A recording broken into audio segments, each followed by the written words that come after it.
You are one decision away from changing your entire emotional reality forever. Most people will never make this decision. They will spend their entire lives as prisoners of their own emotions, reacting instead of responding, controlled instead of controlling, weak instead of strong. But you are not most people. You are here because you are ready to break free from the emotional chaos that has been running your life. Here's the brutal truth that nobody wants to tell you. Your emotions are either your greatest weapon or your most dangerous enemy. There is no middle ground. Every single day, your emotional responses are either building the life you want or destroying it. They are either making you stronger or making you weaker. They are either moving you toward your goals or sabotaging them completely. The most successful people in the world, the ones who seem unshakable, who perform under pressure, who never let circumstances control their actions, they all have one thing in common. They have mastered their emotional responses.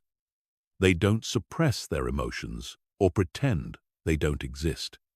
They have trained themselves to use emotions as fuel instead of letting emotions use them as victims. This is not about becoming emotionless. This is about becoming emotionally intelligent, emotionally disciplined, and emotionally strong. By the time you finish this journey, you will never be the same person you are right now. You will have the tools, the systems, and the knowledge to control your emotional responses, no matter what life throws at you. Chapter 1. The emotional prison that controls 99% of people. Let me ask you a question that will change everything.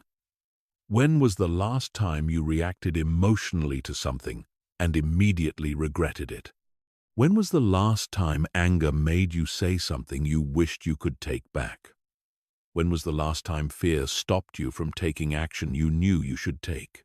When was the last time anxiety hijacked your thinking and made you spiral into worst-case scenarios?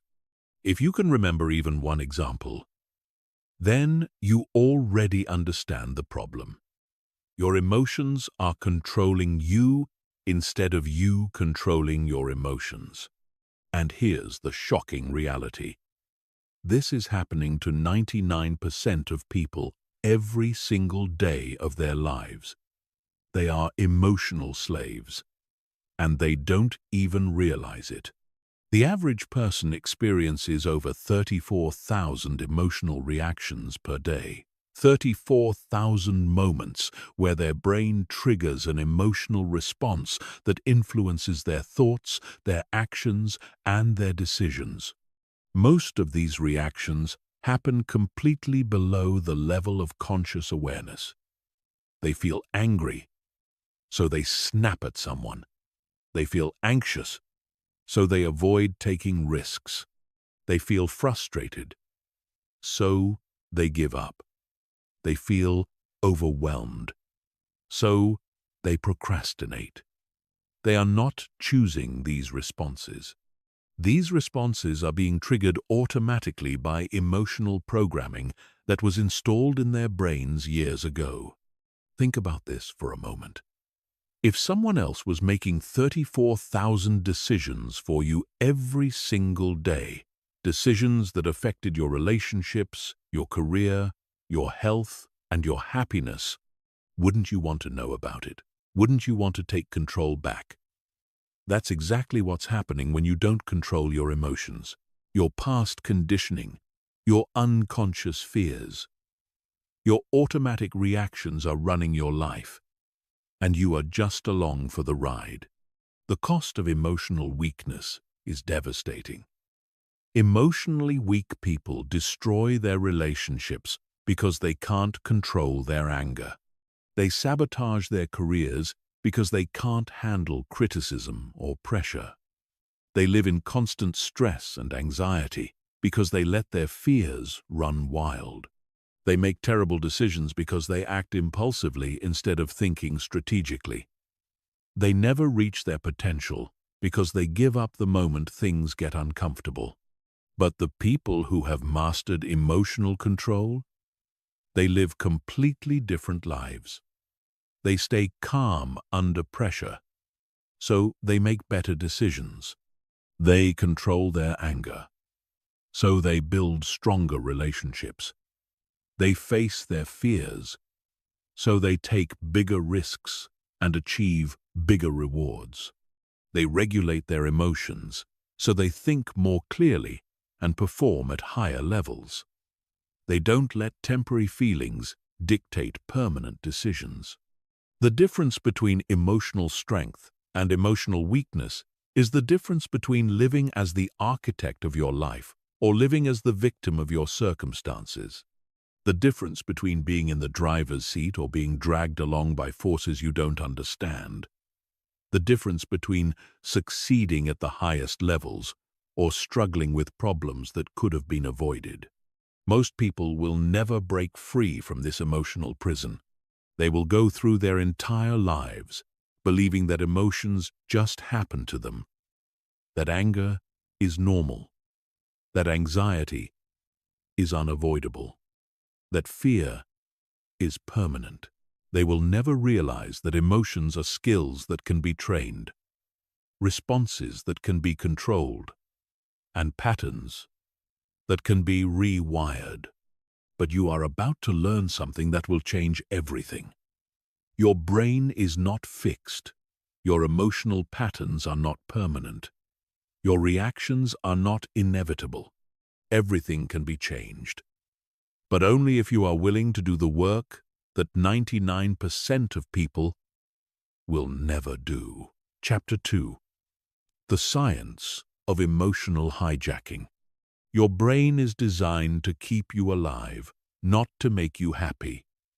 This is the fundamental truth that explains why most people struggle with emotional control. Every time you experience an emotion, your brain is running a survival program that was designed thousands of years ago when the biggest threat to human survival was being eaten by wild animals. Here's what happens inside your brain when you experience an emotion. A stimulus triggers your amygdala, the ancient alarm system in your brain. The amygdala instantly scans for danger and decides whether you need to fight, flee, or freeze. This happens in milliseconds, before your conscious mind even knows what's happening. Once the amygdala activates, it floods your system with stress hormones like cortisol and adrenaline, hijacking your entire nervous system. When you are in this hijacked state, your prefrontal cortex, the part of your brain responsible for logical thinking, decision-making, and impulse control, goes offline. Blood flow to this region decreases dramatically. Your ability to think rationally, to see different perspectives, to consider consequences, all of this disappears. You are literally not thinking clearly. You are operating from pure survival instinct. This is why people say things they don't mean when they're angry. This is why people make terrible decisions when they're scared. This is why people shut down when they're overwhelmed.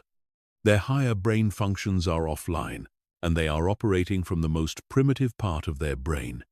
The problem is that in modern life, most of our triggers are not actual life or death situations. Your boss criticizing your work is not a saber-toothed tiger about to kill you. Getting rejected is not a life-threatening emergency. Traffic jams are not mortal danger, but your brain treats them exactly the same way. Your amygdala cannot tell the difference between a real threat and a perceived threat. It responds to emotional triggers the same way it would respond to physical danger. This means that every time you get triggered emotionally, your brain is essentially having a false alarm. It's activating an emergency response system for situations that don't require emergency responses. It's like having a smoke detector that goes off every time you cook dinner. The alarm is loud, it's disruptive, and it's completely unnecessary. But here's where it gets worse. Every time your brain goes through this hijacking process, it strengthens the neural pathways that created it. Your brain literally rewires itself to make the same reaction more likely in the future. This is why people who get angry easily continue to get angry easily. This is why anxious people become more anxious over time. This is why emotional patterns seem to get stronger instead of weaker. Neuroscientists call this the neuroplasticity principle. Your brain physically changes based on your repeated thoughts, emotions, and behaviors. Every emotional reaction you have is literally carving deeper grooves in your brain, making those reactions more automatic and more powerful. Your brain is constantly rewiring itself based on your experience, and most people are unknowingly training their brains to become more emotionally reactive, not less. The average person experiences their first emotional hijacking of the day within 17 minutes of waking up. They check their phone, see something that triggers them, and before they've even gotten out of bed, their nervous system is already flooded with stress hormones. They start the day in a reactive state. And that reactive state influences every interaction, every decision, and every experience they have for the rest of the day. Most people live in a constant state of low-level emotional reactivity. Their nervous systems are chronically dysregulated. They are always slightly on edge, always ready to be triggered, always operating from survival mode instead of growth mode. They think this is normal. They think this is just how life feels. They have no idea that there is a completely different way to experience reality. But here's the revolutionary truth that changes everything. If your brain can be trained to become more reactive, it can also be trained to become less reactive. If neuroplasticity works against you when you practice emotional reactivity, it also works for you when you practice emotional control. You can literally rewire your brain to become calmer, more resilient, and more emotionally intelligent. The key is understanding that emotions are not permanent states. They are temporary neurochemical events. They last between 90 seconds and 20 minutes in your body before they naturally dissipate. The only reason emotions seem to last longer than that is because we keep retriggering them with our thoughts. We tell ourselves stories about why we should be angry, why we should be scared, why we should be upset. And those stories keep the emotional cycle going. When you understand the science of emotional hijacking, everything changes. You realize that you are not your emotions. You are the observer of your emotions. You are not the victim of your brain's survival programming. You are the trainer of your brain's responses. You are not powerless against emotional reactions. You have the ability to consciously rewire your neural patterns and create new emotional habits. Chapter 3. The Neuroplasticity Revolution. Your brain is the most powerful learning machine in the universe. It has the ability to completely rewire itself based on your experiences, your thoughts, and your behaviors. This is called neuroplasticity, and it is the key to emotional transformation. Most people think their personality is fixed. Their emotional patterns are permanent, and their reactions are just part of who they are. This is completely false. Every thought you think, every emotion you feel, every behavior you repeat is physically changing your brain structure. Scientists can now measure these changes with brain imaging technology. They can literally see the brain rewiring itself in real time. Areas of the brain that get used more often become thicker and more developed. Areas that get used less often become thinner and weaker. Your brain is constantly rebuilding itself based on how you use it. This means that people who practice emotional control literally have different brain structures than people who don't. Their prefrontal cortex, the area responsible for self-regulation and impulse control, is thicker and more developed. Their amygdala, the area responsible for fear and reactivity, is smaller and less active. They have stronger connections between the rational parts of their brain and the emotional parts of their brain. They have physically trained their brains to be more emotionally intelligent. The most groundbreaking research in neuroscience shows that you can change your brain at any age. It was once believed that the adult brain was fixed and unchangeable. We now know this is completely wrong.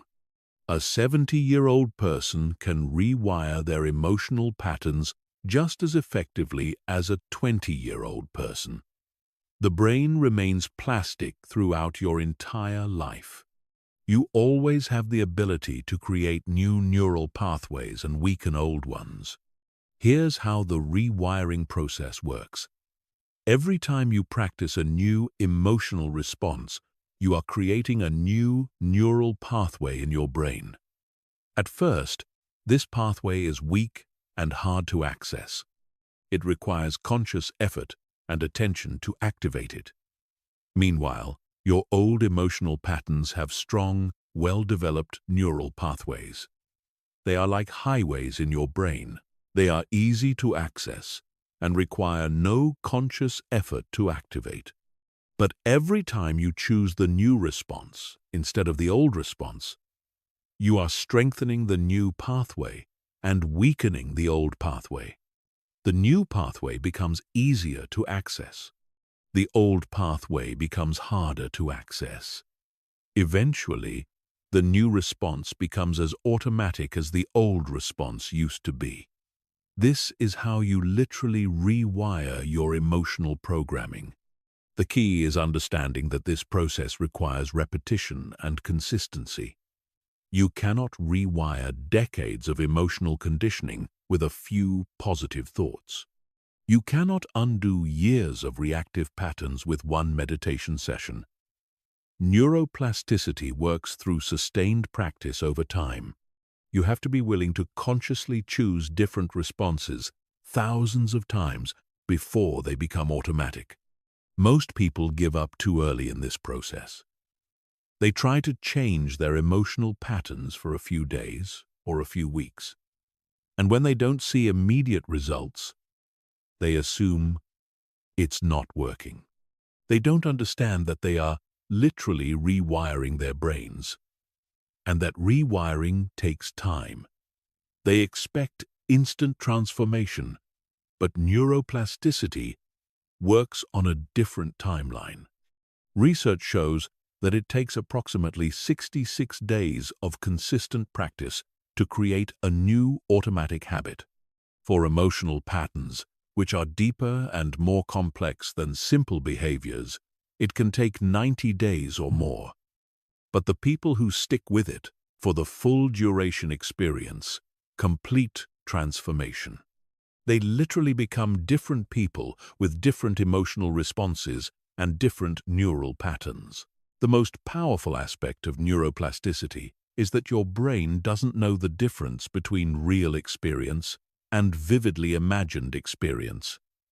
This means you can rewire your emotional patterns through mental rehearsal. Every time you visualize yourself responding calmly in a triggering situation, you are strengthening the neural pathways for calm responses. Every time you mentally practice emotional control, you are training your brain to be more emotionally controlled. Professional athletes have been using this principle for decades.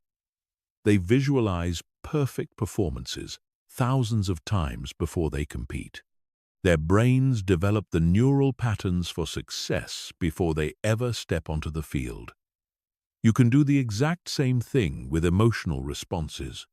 You can mentally rehearse staying calm under pressure, responding thoughtfully to criticism, and maintaining composure in difficult situations. The scientific evidence for neuroplasticity-based emotional training is overwhelming. Studies show that people who practice emotional regulation techniques have measurable changes in their brain structure within 8 weeks. Their stress hormones decrease, their immune function improves, their sleep quality increases, and their overall emotional well-being transforms completely. But here's the most important truth about neuroplasticity. It works whether you're conscious of it or not.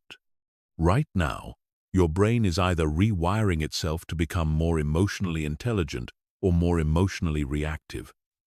Every emotional experience you have is training your brain in one direction or the other. The question is not whether you will change your brain. The question is whether you will change it intentionally or accidentally. Most people are accidentally training their brains to become more reactive, more anxious, and more emotionally unstable. Every time they indulge in negative thinking, every time they allow themselves to be triggered, every time they react impulsively, they are strengthening the neural pathways for emotional weakness.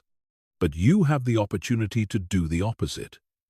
You can intentionally train your brain to become calmer, more resilient, and more emotionally powerful.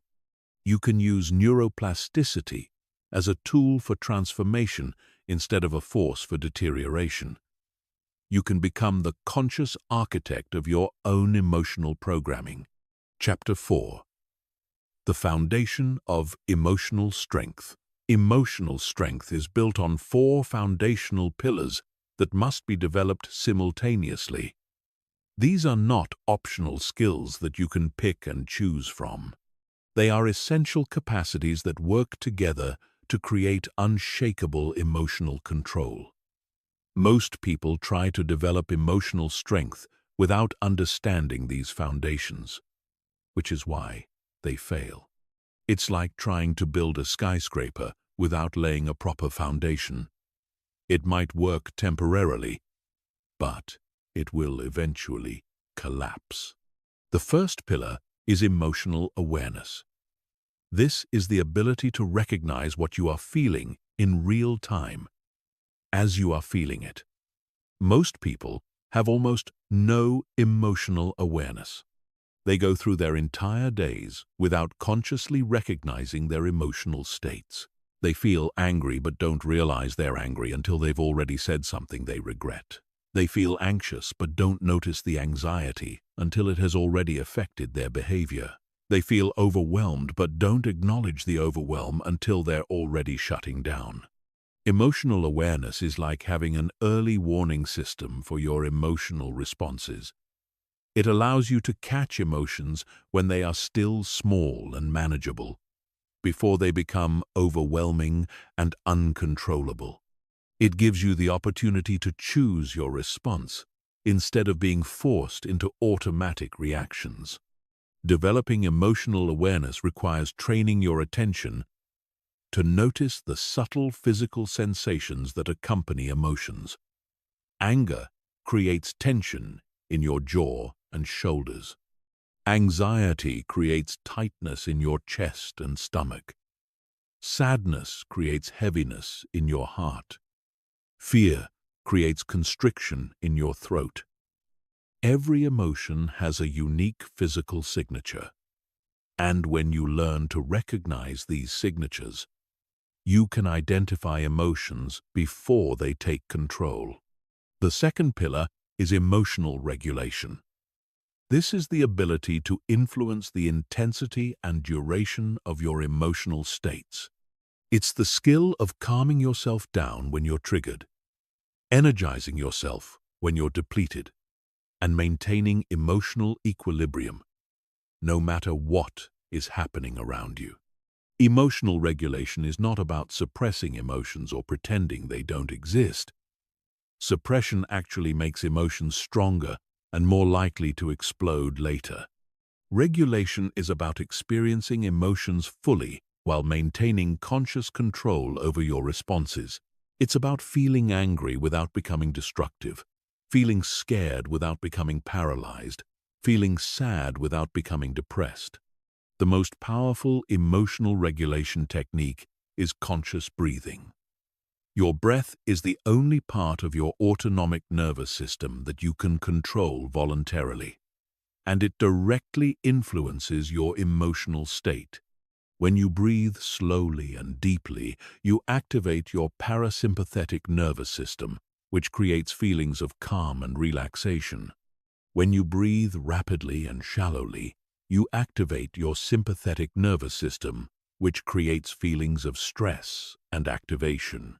Most people breathe unconsciously and reactively. When they get stressed, their breathing becomes shallow and rapid, which makes them more stressed. When they get anxious, their breathing becomes irregular and restricted, which makes them more anxious. They are unknowingly using their breath to amplify their negative emotions instead of regulating them.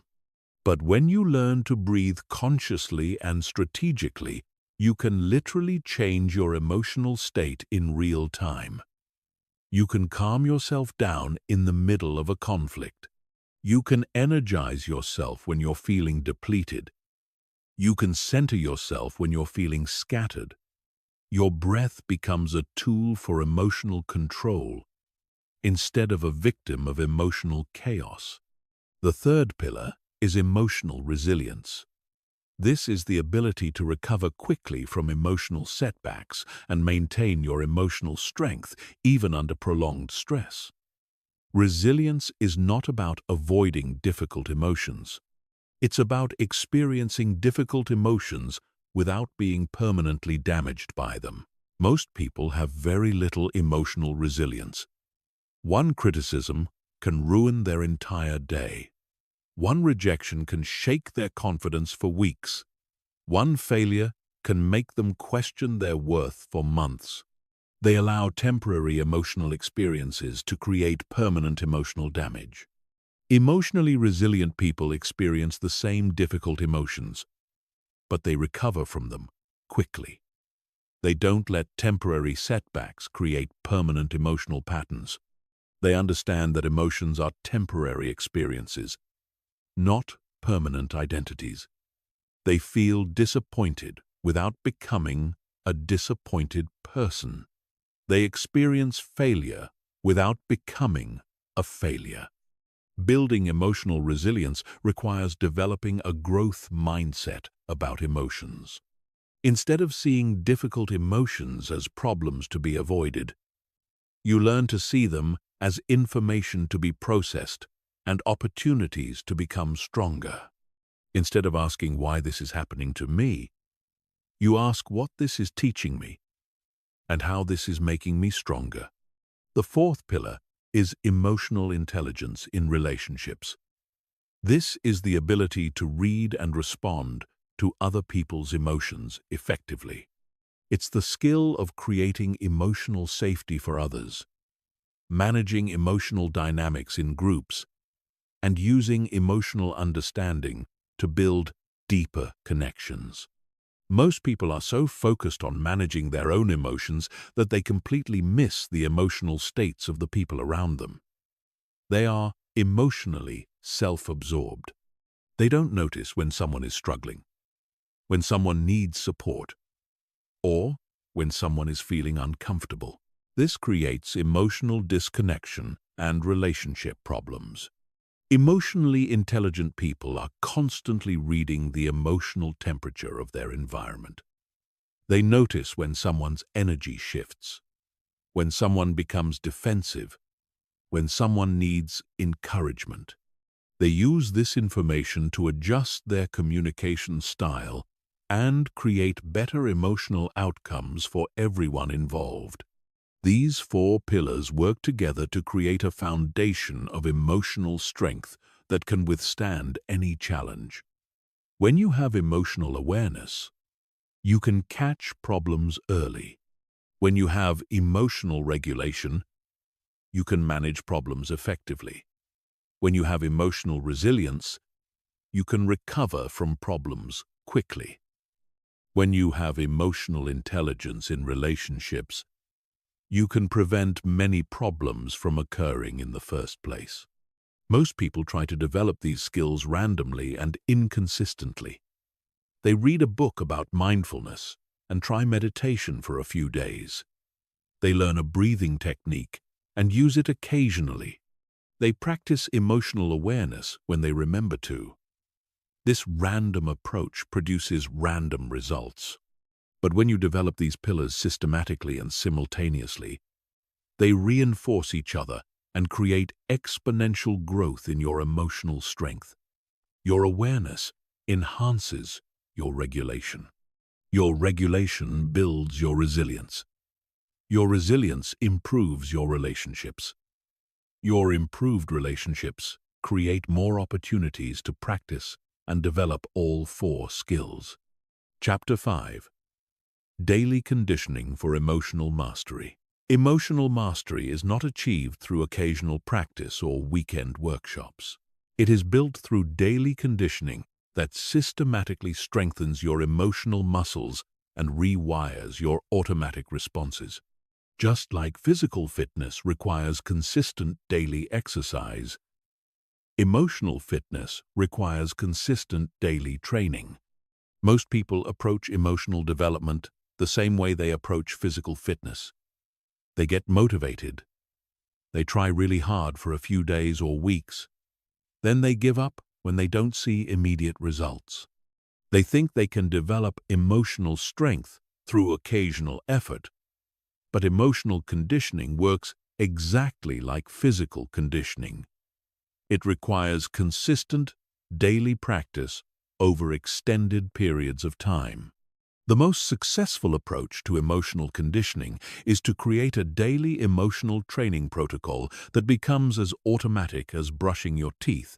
This protocol should include specific practices for developing each of the 4 foundational pillars, and it should be designed to progressively challenge and strengthen your emotional capacities over time. Your daily emotional conditioning protocol should begin the moment you wake up, before you check your phone, before you interact with other people, before the world has a chance to trigger your old emotional patterns. The first hour of your day is the most important hour for emotional conditioning because it sets the emotional tone for everything that follows.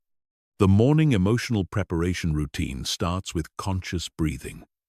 Before you get out of bed, while your mind is still calm and clear, take 10 deep breaths and set your emotional intention for the day. Ask yourself how you want to show up emotionally.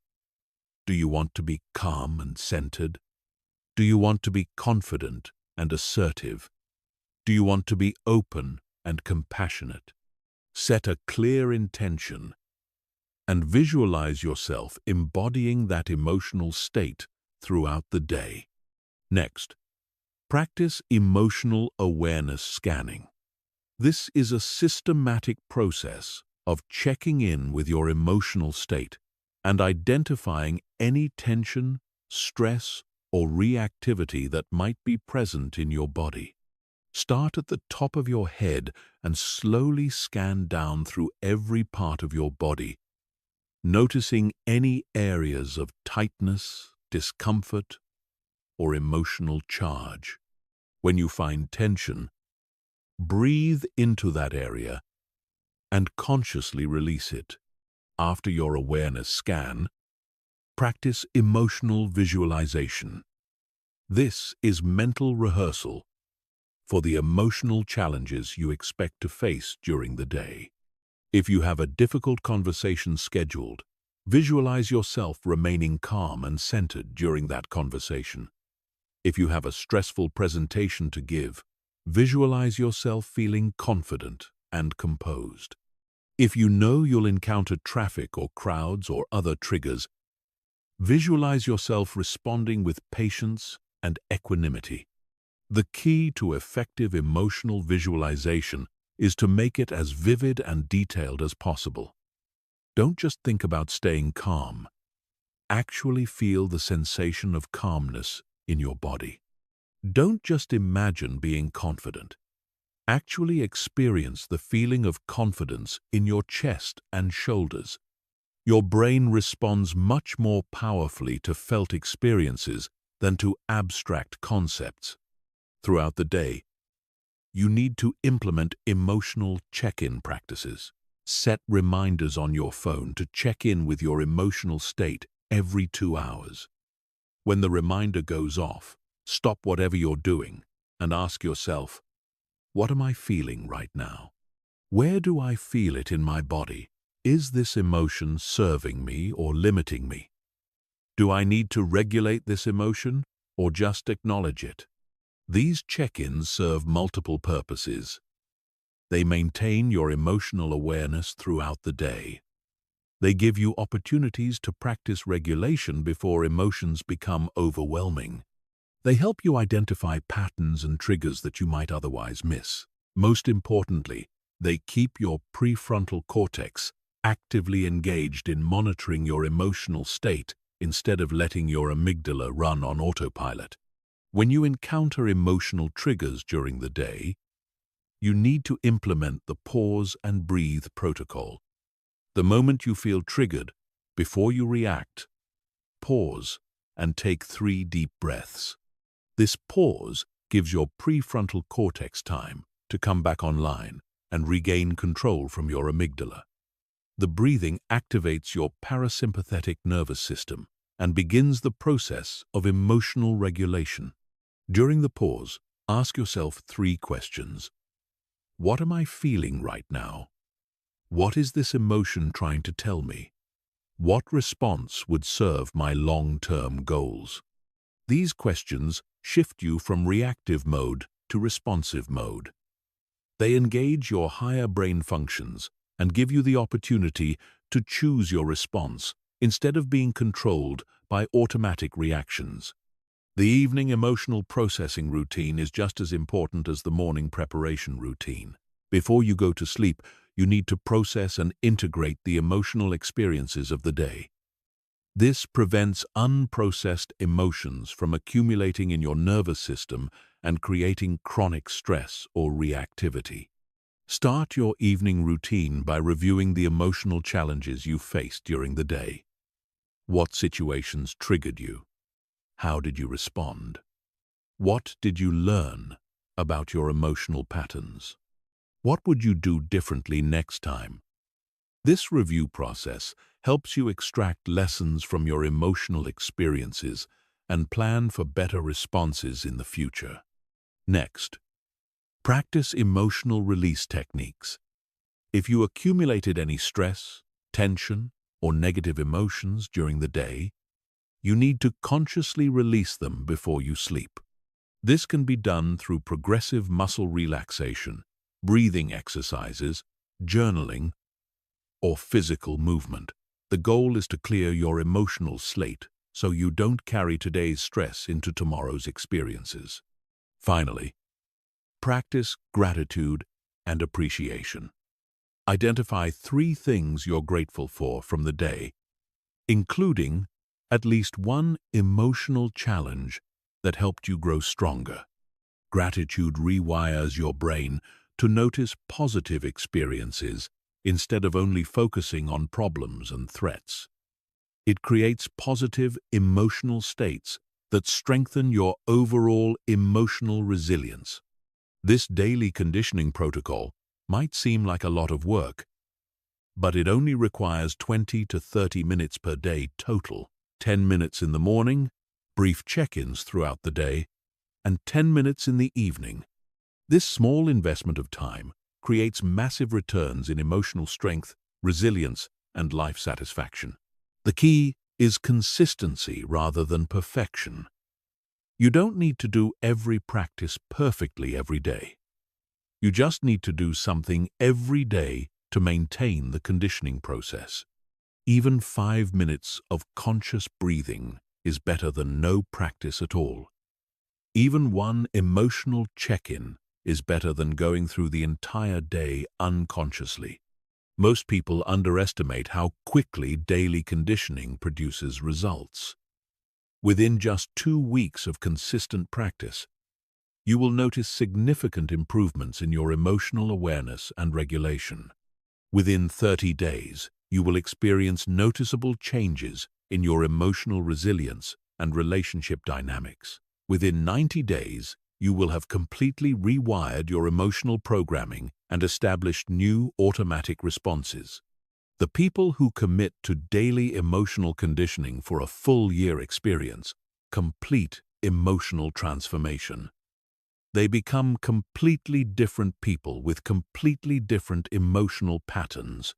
They develop the kind of emotional strength that allows them to stay calm under any pressure, respond thoughtfully to any challenge, and maintain their emotional equilibrium no matter what is happening around them. But you have to be willing to treat emotional conditioning as seriously as you would treat physical conditioning. You wouldn't expect to get physically fit by exercising occasionally when you feel like it. You can't expect to get emotionally fit by practicing emotional skills occasionally when you remember to. Emotional mastery requires the same level of commitment, consistency, and progressive training that physical mastery requires. Chapter 6. Advanced Emotional Regulation Techniques. Now that you understand the foundation, it's time to master the advanced techniques that separate the emotionally elite from the emotionally average. These are not basic breathing exercises or simple mindfulness practices. These are powerful neurological interventions that can instantly shift your emotional state, even in the most challenging circumstances. The first advanced technique is called emotional reframing. This is the ability to consciously change the meaning you assign to emotional triggers.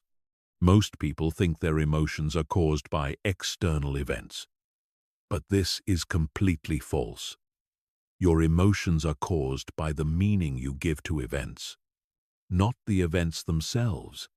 Two people can experience the exact same situation and have completely different emotional responses based on how they interpret what happened. When someone criticizes your work, you can choose to interpret it as an attack on your worth, which will trigger anger and defensiveness. Or you can choose to interpret it as valuable feedback that will help you improve, which will trigger curiosity and gratitude. The external event is identical. The emotional response is completely different based on the meaning you assign. Emotional reframing works by consciously questioning your automatic interpretations and choosing more empowering meanings. When you feel triggered, instead of accepting your first emotional response as truth, ask yourself, what else could this mean? How else could I interpret this situation? What would someone who stays emotionally strong think about this? The most powerful reframing technique is called the growth perspective. Instead of asking, why is this happening to me? Ask, how is this making me stronger? Instead of seeing challenges as problems, see them as training. Instead of viewing difficult people as enemies, see them as teachers who are helping you develop emotional resilience. This shift in perspective literally changes your brain chemistry and transforms negative emotions into positive ones. The second advanced technique is called emotional anchoring. This is the process of conditioning your body to instantly access specific emotional states through physical triggers. Professional performers use this technique to instantly access confidence before going on stage. Elite athletes use it to access peak performance states before competing. You can use it to access calmness, confidence, or any other emotional state whenever you need it. Emotional anchoring works by repeatedly pairing a physical gesture with a desired emotional state until the gesture automatically triggers the emotion. Choose a specific gesture, like pressing your thumb and index finger together. Every time you feel naturally confident, calm, or strong, immediately make this gesture while fully experiencing the positive emotion. After several repetitions, the gesture becomes an instant trigger for that emotional state. The key to effective anchoring is intensity and repetition. You need to be in a highly emotional state when you create the anchor, and you need to repeat the process multiple times. The stronger the emotion and the more repetitions you do, the more powerful the anchor becomes. Eventually, you can trigger confidence, calmness, or strength instantly just by making the gesture. The third advanced technique is called emotional transmutation. This is the ability to transform negative emotional energy into positive emotional energy without suppressing or avoiding the original emotion. Most people try to get rid of negative emotions, but this wastes tremendous energy and often makes the emotions stronger. Transmutation allows you to use the energy of negative emotions as fuel for positive action. Anger contains enormous energy that can be transmuted into determination and assertiveness. Fear contains alertness and focus that can be transmuted into preparation and strategic thinking. Frustration contains passion that can be transmuted into motivation and drive. The key is learning to separate the energy of the emotion from the destructive expression of the emotion. When you feel anger, instead of expressing it destructively or suppressing it completely, harness that energy for focused action toward your goals. When you feel fear, instead of being paralyzed or running away, use that heightened awareness to prepare more thoroughly and think more strategically. When you feel frustration, instead of giving up or lashing out, channel that intensity into even more determined effort. The fourth advanced technique is called emotional inoculation. This is the practice of deliberately exposing yourself to mild emotional challenges in order to build immunity to more severe emotional challenges.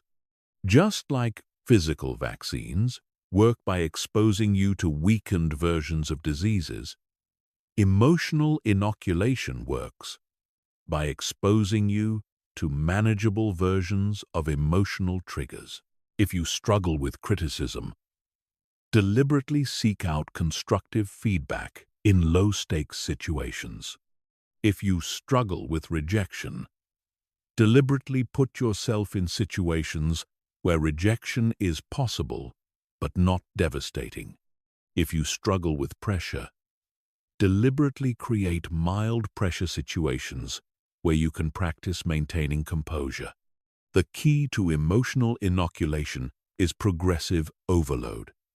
Start with challenges that are uncomfortable but manageable. Then gradually increase the difficulty as your emotional strength grows. Each successful experience builds confidence and resilience that carries over to more challenging situations.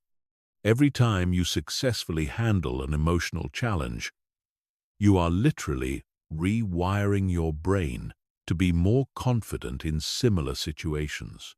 Your nervous system learns that it can handle difficult emotions without being overwhelmed, and this creates a foundation of emotional strength that grows stronger with each challenge you overcome. Chapter 7. Conquering your emotional triggers. Every person has specific emotional triggers that instantly hijack their nervous system and throw them into reactive states. These triggers were programmed into your brain through past experiences, usually during childhood or other emotionally intense periods of your life. Most people spend their entire lives being controlled by these triggers, never realizing they have the power to completely neutralize them. The first step in conquering your triggers is identifying them with surgical precision. Most people have vague awareness of what bothers them, but they've never done the detailed analysis necessary to understand their trigger patterns. You need to become a detective of your own emotional responses, tracking exactly what situations, words, behaviors, or circumstances instantly activate your reactive programming. Create a trigger journal where you record every emotional reaction you have for 30 days.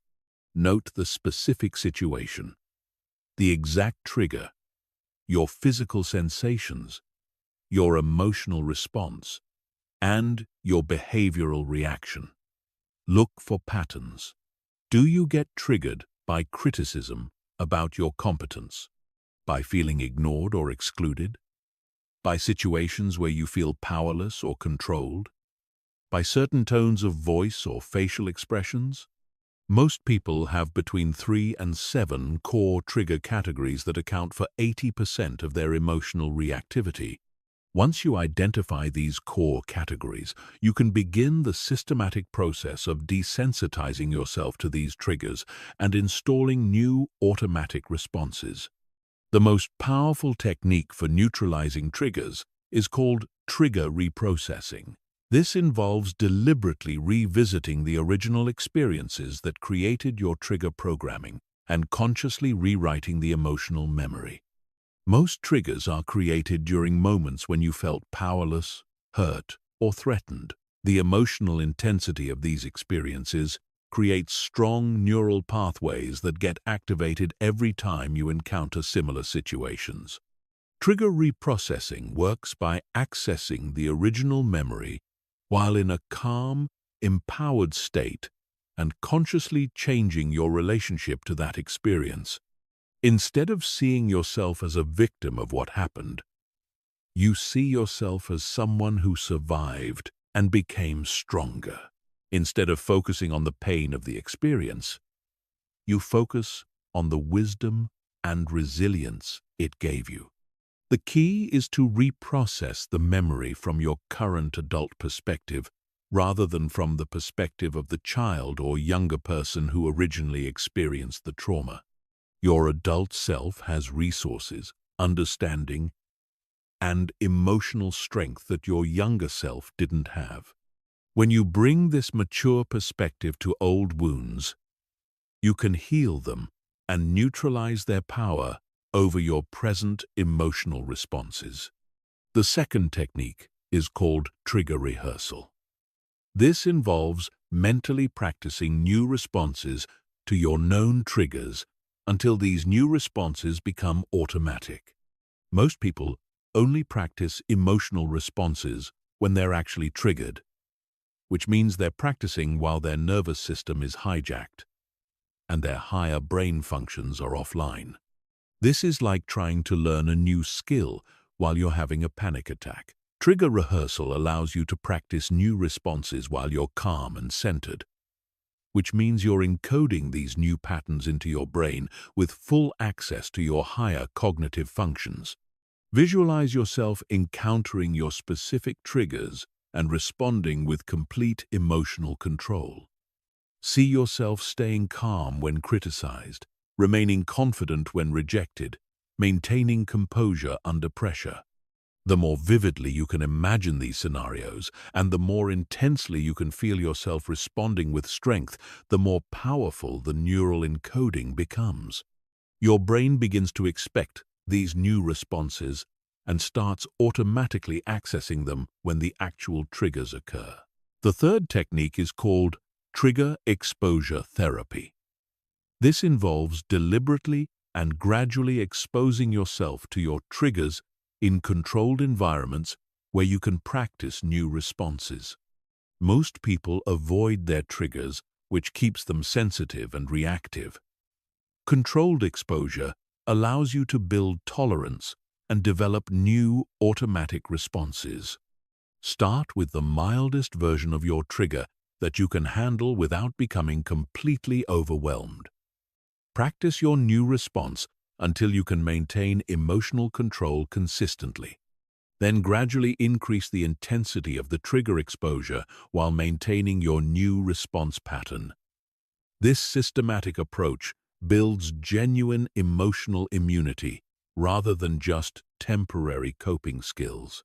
If your trigger is criticism, start by asking trusted friends for gentle feedback about areas where you could improve. Practice receiving this feedback with curiosity and gratitude rather than defensiveness and hurt. As you build tolerance for mild criticism, gradually expose yourself to more direct and challenging feedback while maintaining your new response pattern. The fourth technique is called trigger transformation. This involves changing your relationship to triggers from seeing them as problems to seeing them as opportunities for growth. Instead of trying to avoid triggers or minimize their impact, you learn to welcome them as chances to demonstrate your emotional strength and practice your new skills. Every time you successfully handle a trigger without being reactive, you prove to yourself that you are no longer controlled by your past programming. Every successful response builds confidence and reinforces your new identity as someone who has mastered emotional control. The triggers that once overwhelmed you become evidence of how much you've grown. This transformation in perspective is crucial because it shifts you from victim mindset to growth mindset. Instead of hoping that triggering situations won't happen, you become confident that you can handle any triggering situation that does happen. Instead of feeling anxious about potential triggers, you feel excited about opportunities to demonstrate your emotional mastery. Most people will never do the work required to neutralize their triggers. They will spend their entire lives being jerked around by their emotional programming, reacting automatically to the same situations that triggered them decades ago. But when you systematically identify, reprocess, rehearse, expose, and transform your relationship to triggers, you become truly free from your past conditioning. Chapter 8. Emotional strength under extreme pressure. True emotional strength is not tested when life is easy and comfortable. It is tested when you are under extreme pressure, when everything is falling apart, when you are facing your worst fears and most challenging circumstances. This is when most people crack emotionally and revert to their most primitive survival responses. This is also when emotionally strong people shine brightest and demonstrate their mastery. Extreme pressure situations have specific characteristics that make them especially challenging for emotional control. They typically involve high stakes, time pressure, uncertainty, multiple stresses occurring simultaneously, and limited resources or support. These conditions are designed by nature to overwhelm your prefrontal cortex and activate your most primitive fight or flight responses. Most people approach high-pressure situations with the hope that they won't lose control emotionally. They cross their fingers and hope their emotional strength will hold up under stress. This passive approach almost always fails because hope is not a strategy. Emotional strength under pressure requires specific preparation, specific techniques, and specific mindsets that must be developed and practiced before the pressure arrives. The first principle of pressure performance is pre-pressure conditioning. This means deliberately creating high-pressure practice scenarios where you can develop and test your emotional control skills before you need them in real situations. Most people only practice emotional control when they're calm and relaxed, which means they have no idea how their skills will perform under actual pressure. Elite performers in every field understand this principle.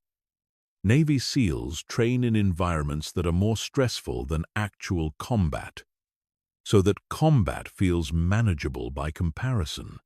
Olympic athletes practice under conditions that are more pressure-packed than actual competition, so that competition feels routine. You need to apply the same principle to emotional training.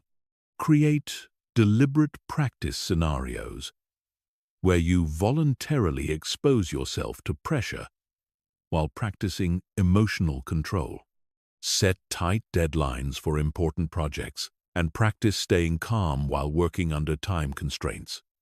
Put yourself in challenging social situations and practice maintaining confidence despite social pressure. Take on leadership roles in difficult circumstances and practice making clear decisions despite emotional chaos around you. The second principle is pressure breathing protocols. Your breathing pattern is the first thing that changes under pressure, and it directly influences every other aspect of your emotional response. Most people breathe faster and shallower when pressure increases, which sends panic signals to their brain and escalates their stress response.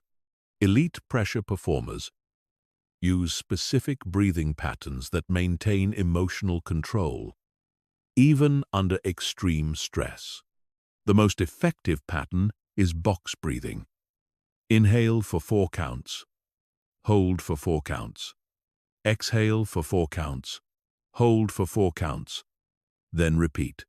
This pattern activates your parasympathetic nervous system and maintains optimal oxygen flow to your prefrontal cortex, even under intense pressure. Practice box breathing until it becomes completely automatic.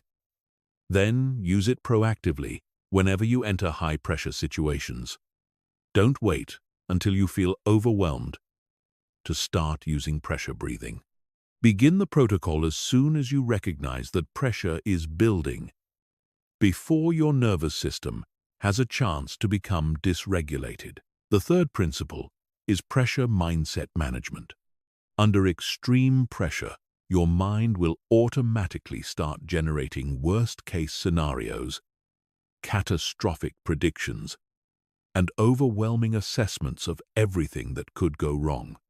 This mental chaos creates more pressure than the actual circumstances and makes emotional control nearly impossible.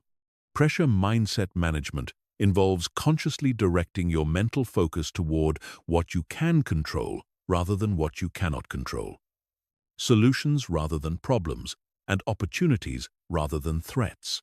Instead of thinking about everything that could go wrong, focus exclusively on the next specific action you need to take. Instead of overwhelming yourself with the magnitude of the entire challenge, break it down into immediate, manageable steps.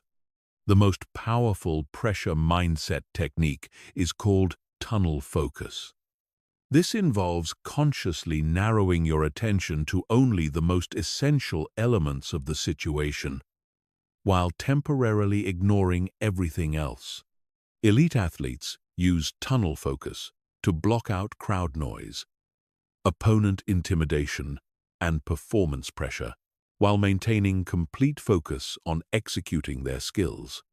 Under extreme pressure, consciously narrow your focus to only what matters most in this moment. If you're giving a high-stakes presentation, focus only on connecting with your audience and delivering your key message.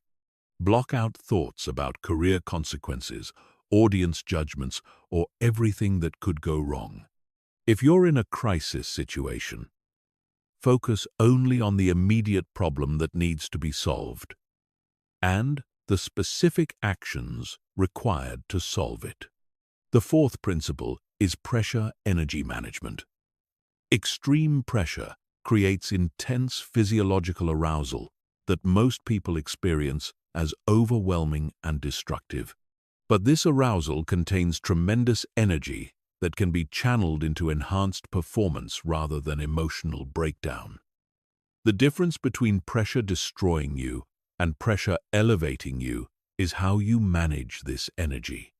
Instead of trying to calm down under pressure, learn to channel pressure energy into focused intensity. Instead of trying to eliminate the physical sensations of pressure, Learn to interpret them as preparation for peak performance. Instead of seeing pressure as something that weakens you, learn to see it as something that reveals your true strength. The most successful pressure performers actually seek out high-pressure situations because they've learned to use pressure energy as fuel for exceptional performance. They've conditioned their nervous systems to interpret pressure arousal as excitement rather than anxiety, as readiness rather than threat, as opportunity rather than danger. This transformation happens through repeated exposure to pressure combined with successful performance under pressure. Every time you maintain emotional control and perform well under pressure, you strengthen your nervous system's association between pressure and success.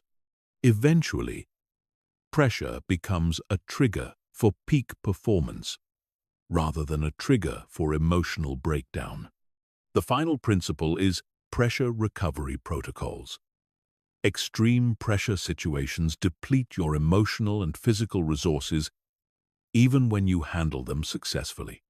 Most people try to immediately return to normal activities after high-pressure situations without allowing for recovery, which leaves them emotionally depleted and more vulnerable to future pressure.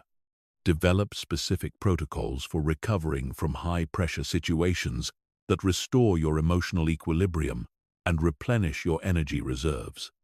This might include physical activity to discharge stress hormones, breathing exercises to reset your nervous system, social connection to process the experience, or solitary time to integrate what you learned. The people who consistently perform well under pressure are not those who are naturally unflappable. They are those who have systematically trained their emotional responses to pressure and developed reliable protocols for maintaining control even when everything around them is chaotic. They have transformed pressure from an enemy to an ally, from a source of breakdown to a source of breakthrough. Chapter 9. Building unshakable emotional resilience. Emotional resilience is not about avoiding emotional pain or pretending that difficult experiences don't affect you. It is about developing the capacity to experience intense emotional challenges without being permanently damaged by them. It is about bouncing back stronger from setbacks instead of being broken by them.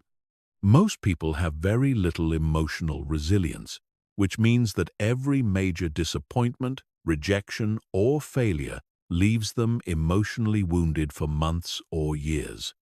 The foundation of emotional resilience is understanding the difference between pain and suffering. Pain is the unavoidable emotional response to loss, disappointment, rejection, or failure. It is a natural and healthy reaction to difficult circumstances. Suffering is the optional mental story you tell yourself about the pain that makes it worse and keeps it going longer than necessary. When you experience rejection, the pain of disappointment is natural and temporary. The suffering comes from the stories you tell yourself. I'm not good enough. I'll never succeed. Nobody will ever want me. This is proof that I'm a failure. These stories transform temporary emotional pain into permanent emotional damage.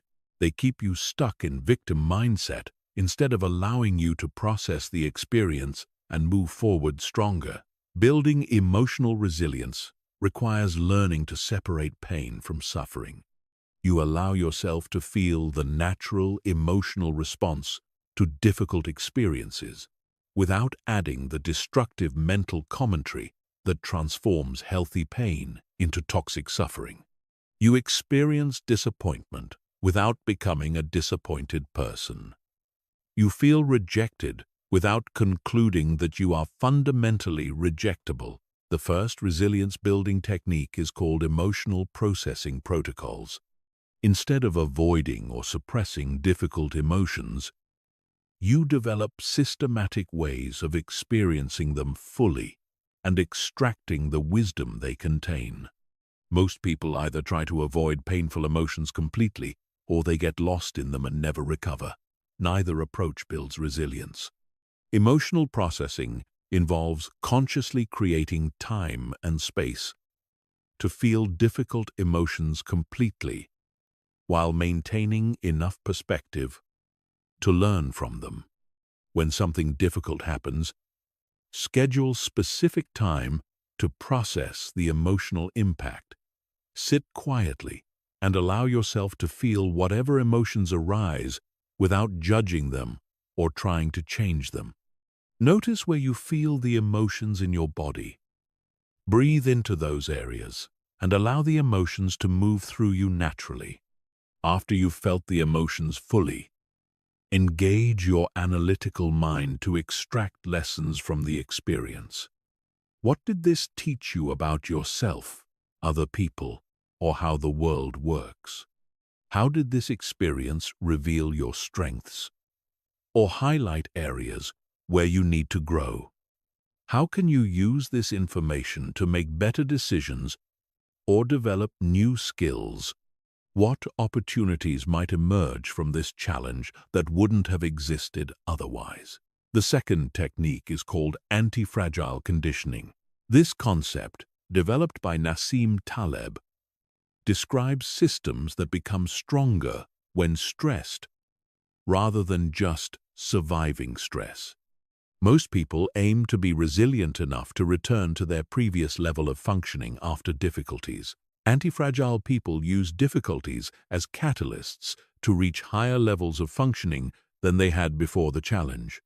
Anti-fragile conditioning means actively seeking challenges that will make you stronger while avoiding challenges that will break you. It means deliberately putting yourself in situations that require you to grow, adapt, and develop new capabilities. Instead of trying to create a life without challenges, you create a life full of challenges that strengthen you. This requires developing accurate assessment of your current emotional capacity and choosing challenges that stretch you without overwhelming you. If you're currently afraid of public speaking, anti-fragile conditioning might involve joining a speaking club and gradually taking on bigger speaking challenges. If you're currently conflict avoidant, anti-fragile conditioning might involve deliberately engaging in more direct conversations about difficult topics. The key is progressive overload, the same principle used in physical training. You gradually increase the emotional demands you place on yourself as your capacity grows. Each successfully handled challenge increases your confidence and capability to handle even greater challenges. Eventually, you develop such strong emotional resilience that challenges become opportunities for growth rather than threats to your stability. The third technique is called identity strengthening through adversity. Most people allow difficult experiences to weaken their sense of identity and self-worth. They let failures make them feel like failures. Rejections make them feel unwanted.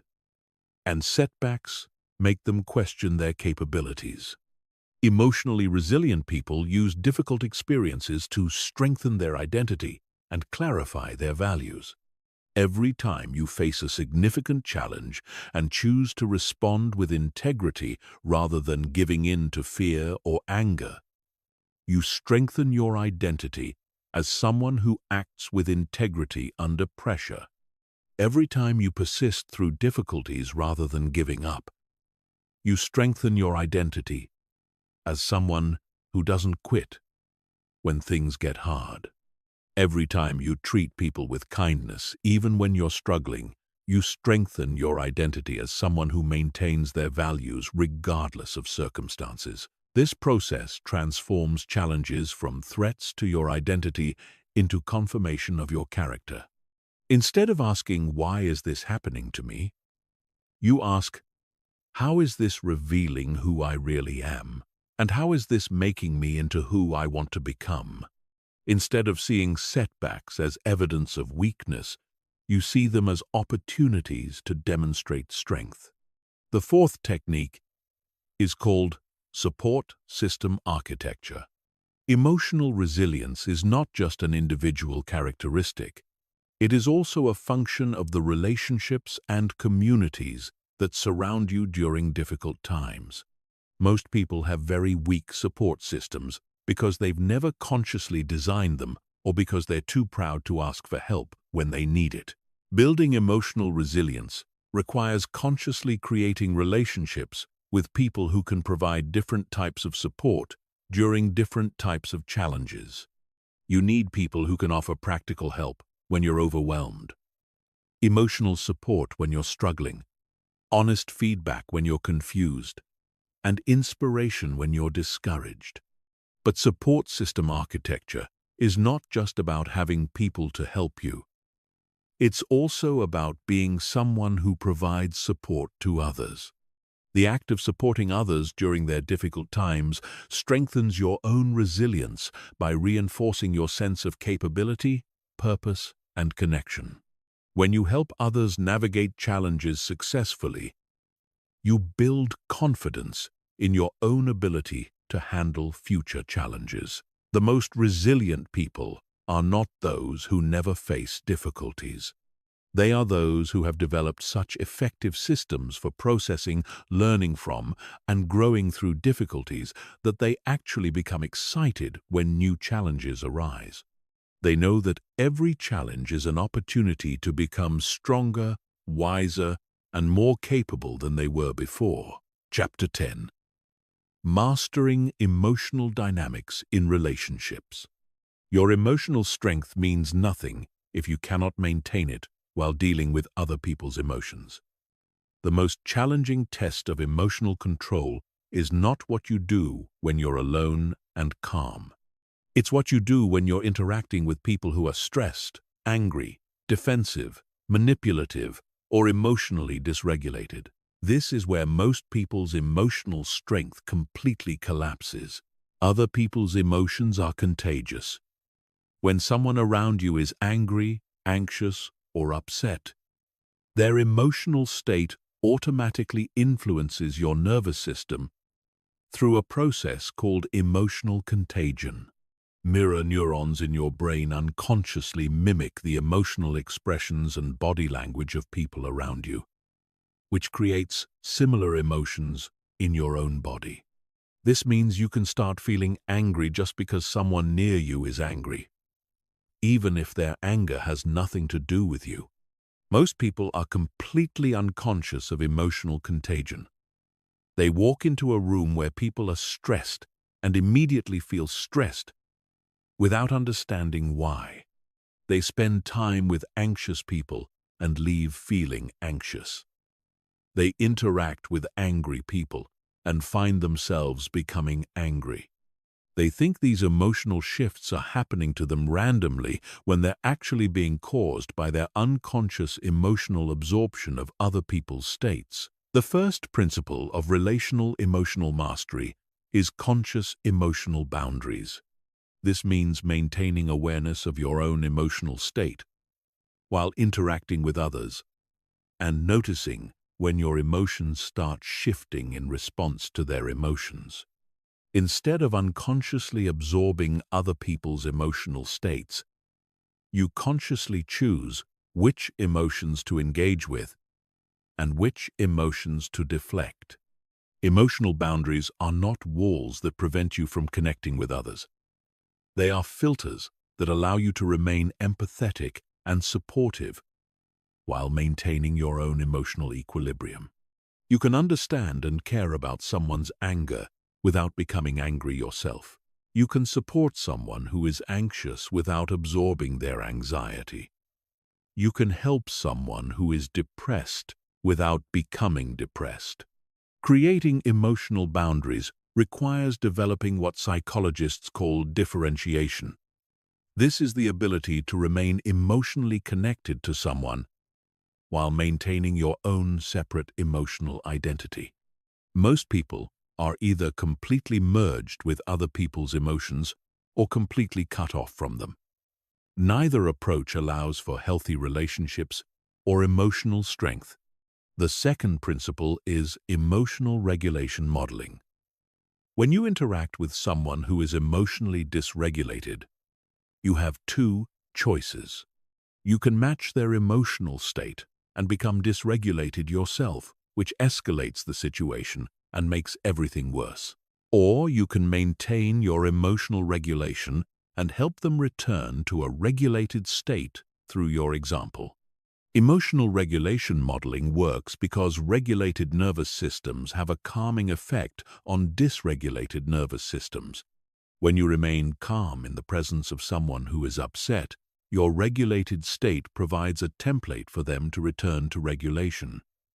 Your calm breathing influences their breathing. Your relaxed body language influences their muscle tension. Your centered energy influences their scattered energy.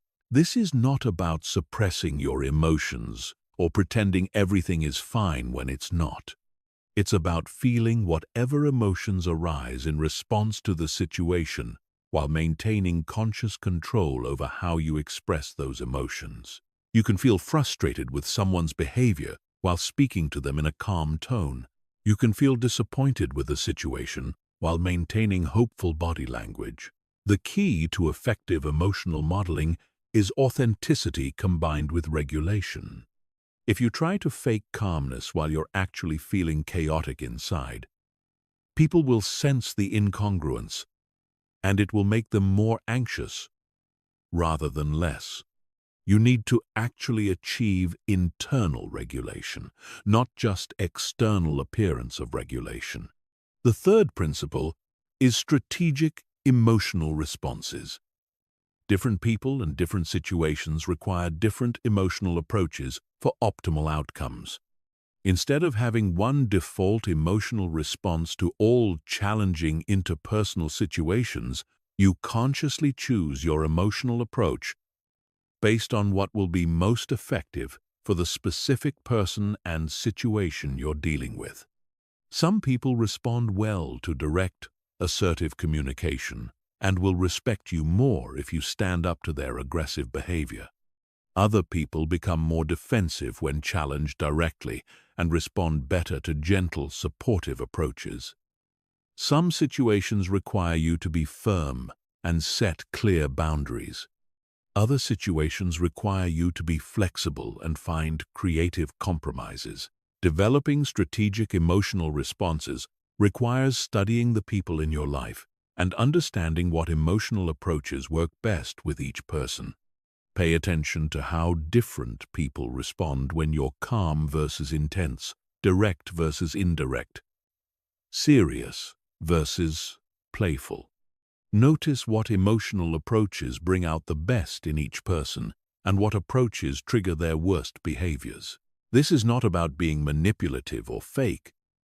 It's about being emotionally intelligent enough to adjust your communication style to create the best possible outcomes for everyone involved.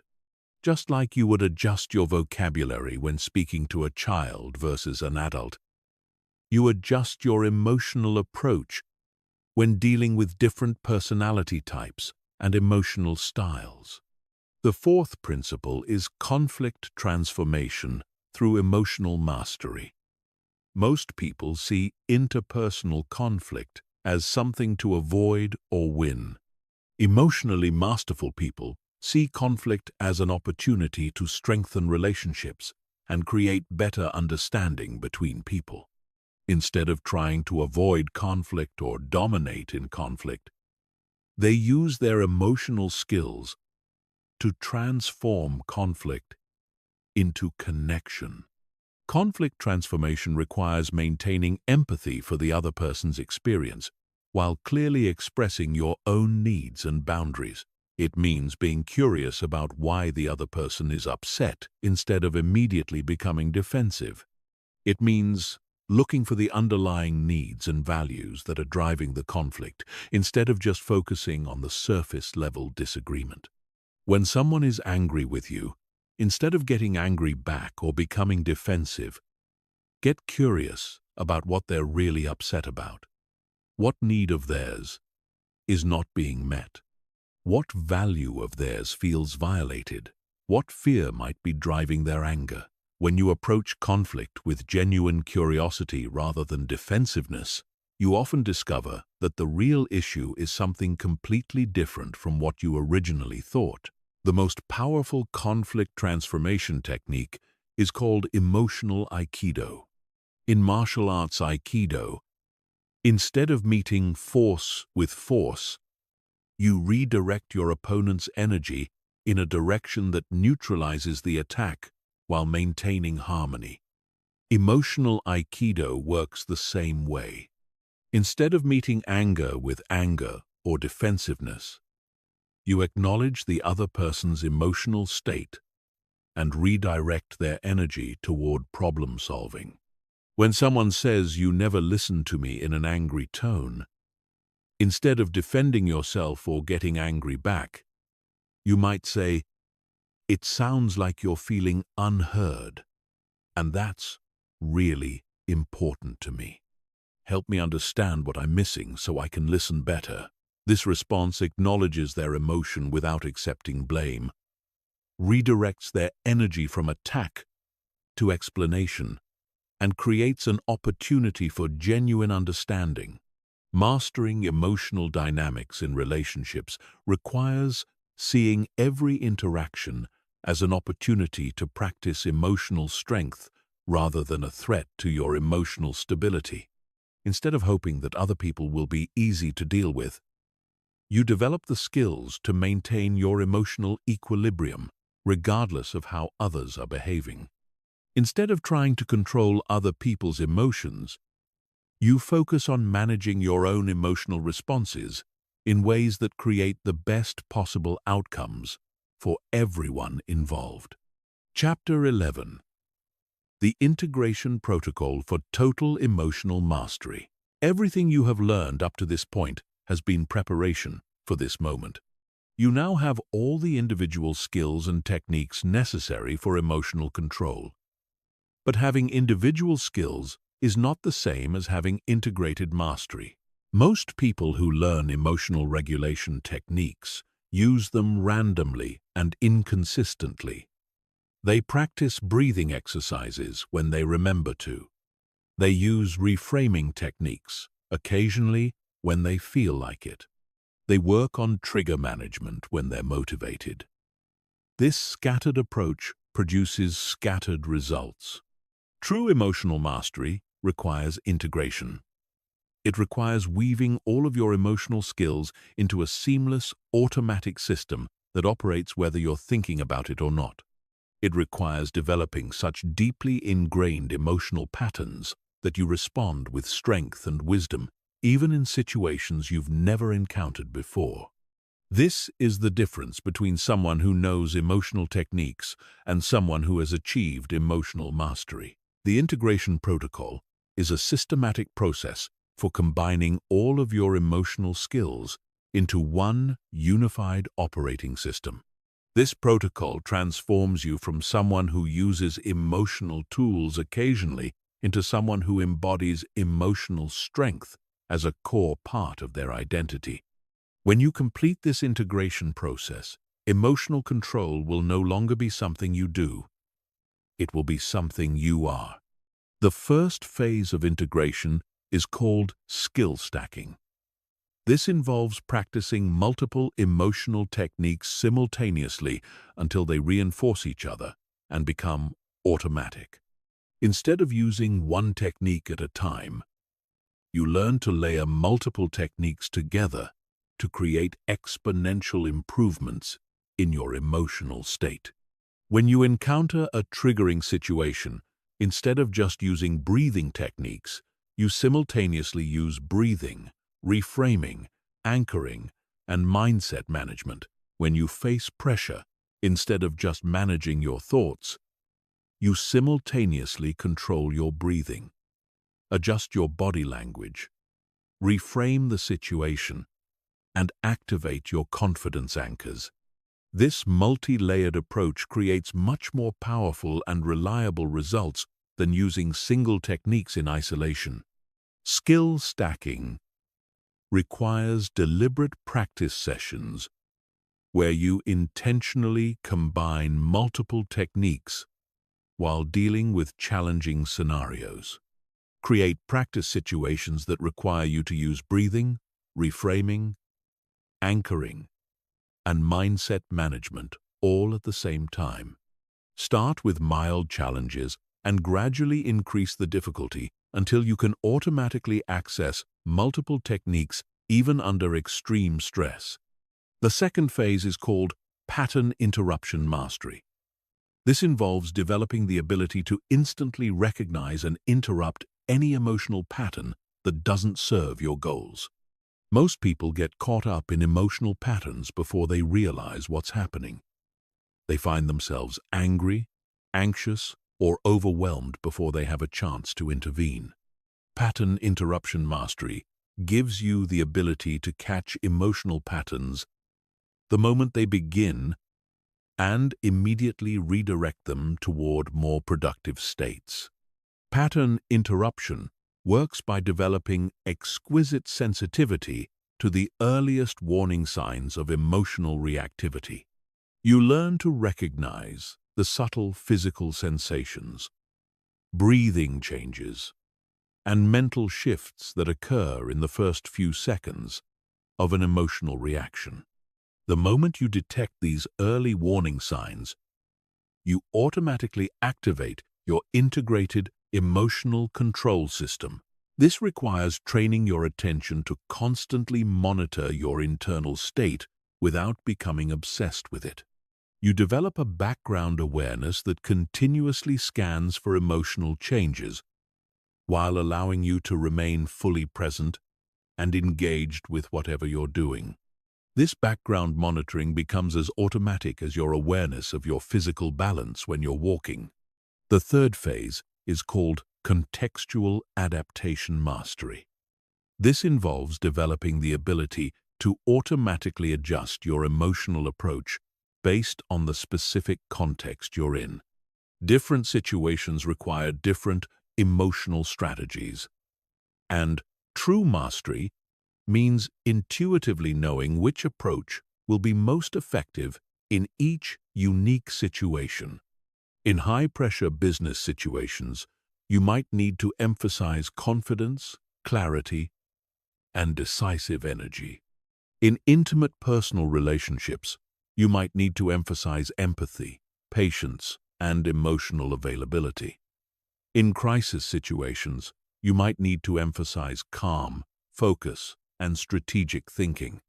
Contextual adaptation mastery means automatically shifting into the optimal emotional state for each situation without having to consciously think about it. This requires developing what psychologists call contextual intelligence. You learn to rapidly assess the emotional demands of any situation and automatically access the emotional resources that will be most effective. This assessment and adjustment process becomes so automatic that you shift into the optimal emotional state before you're even consciously aware of what the situation requires. The fourth phase is called emotional leadership integration. This involves using your emotional mastery not just for your own benefit, but to elevate the emotional states of everyone around you. When you have achieved true emotional mastery, your presence automatically helps other people access better emotional states. You become a force for emotional elevation wherever you go. Emotional leadership integration means using your regulated nervous system to help regulate other people's nervous systems. Using your clarity to help others think more clearly.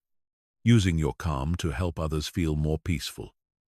Using your confidence to help others feel more empowered.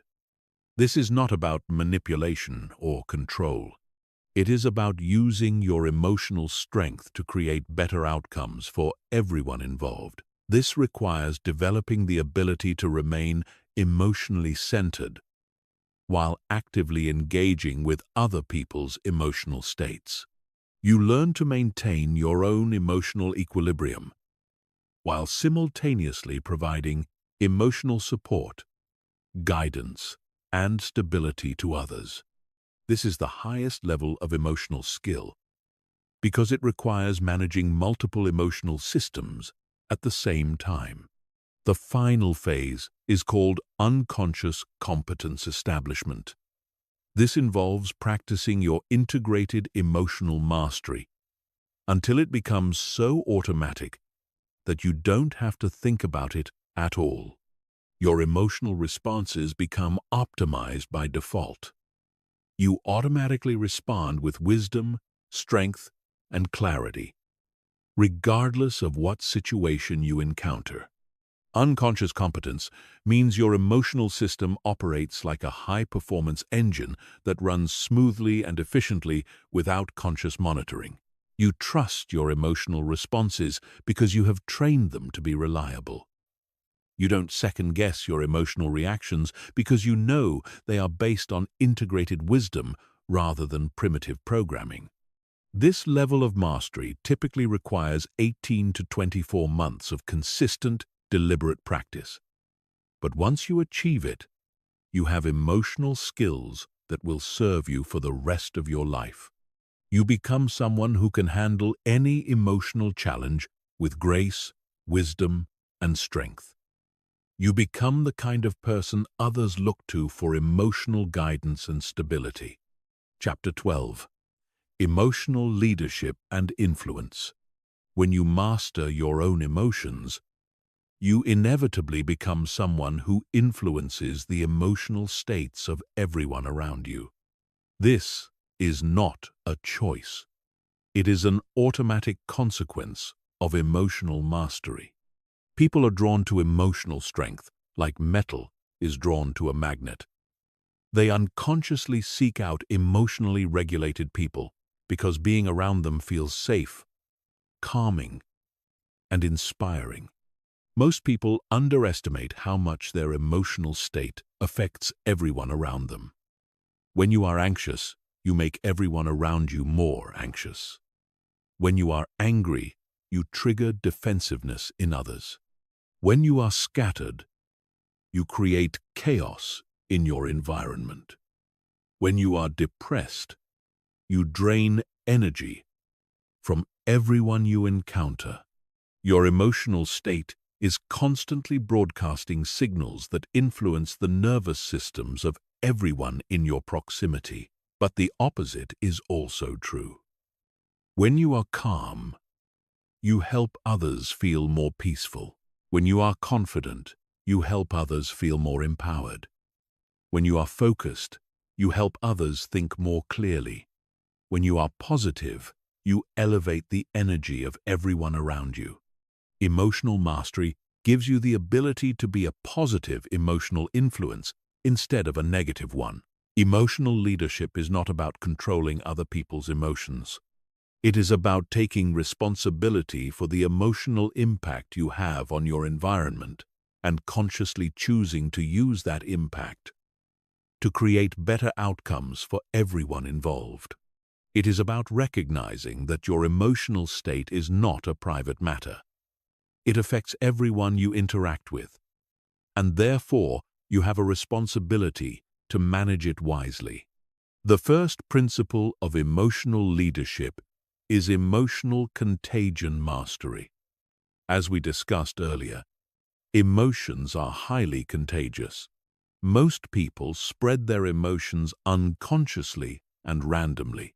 They infect others with their anxiety, anger, frustration, or depression without realizing what they're doing.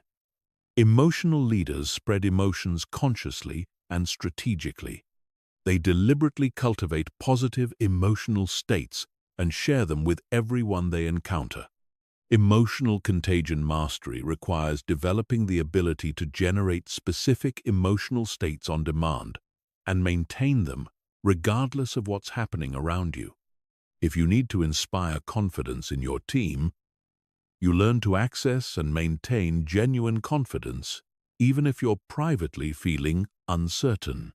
If you need to create calm in a crisis situation, you learn to access and maintain genuine calm, even if the situation is genuinely chaotic.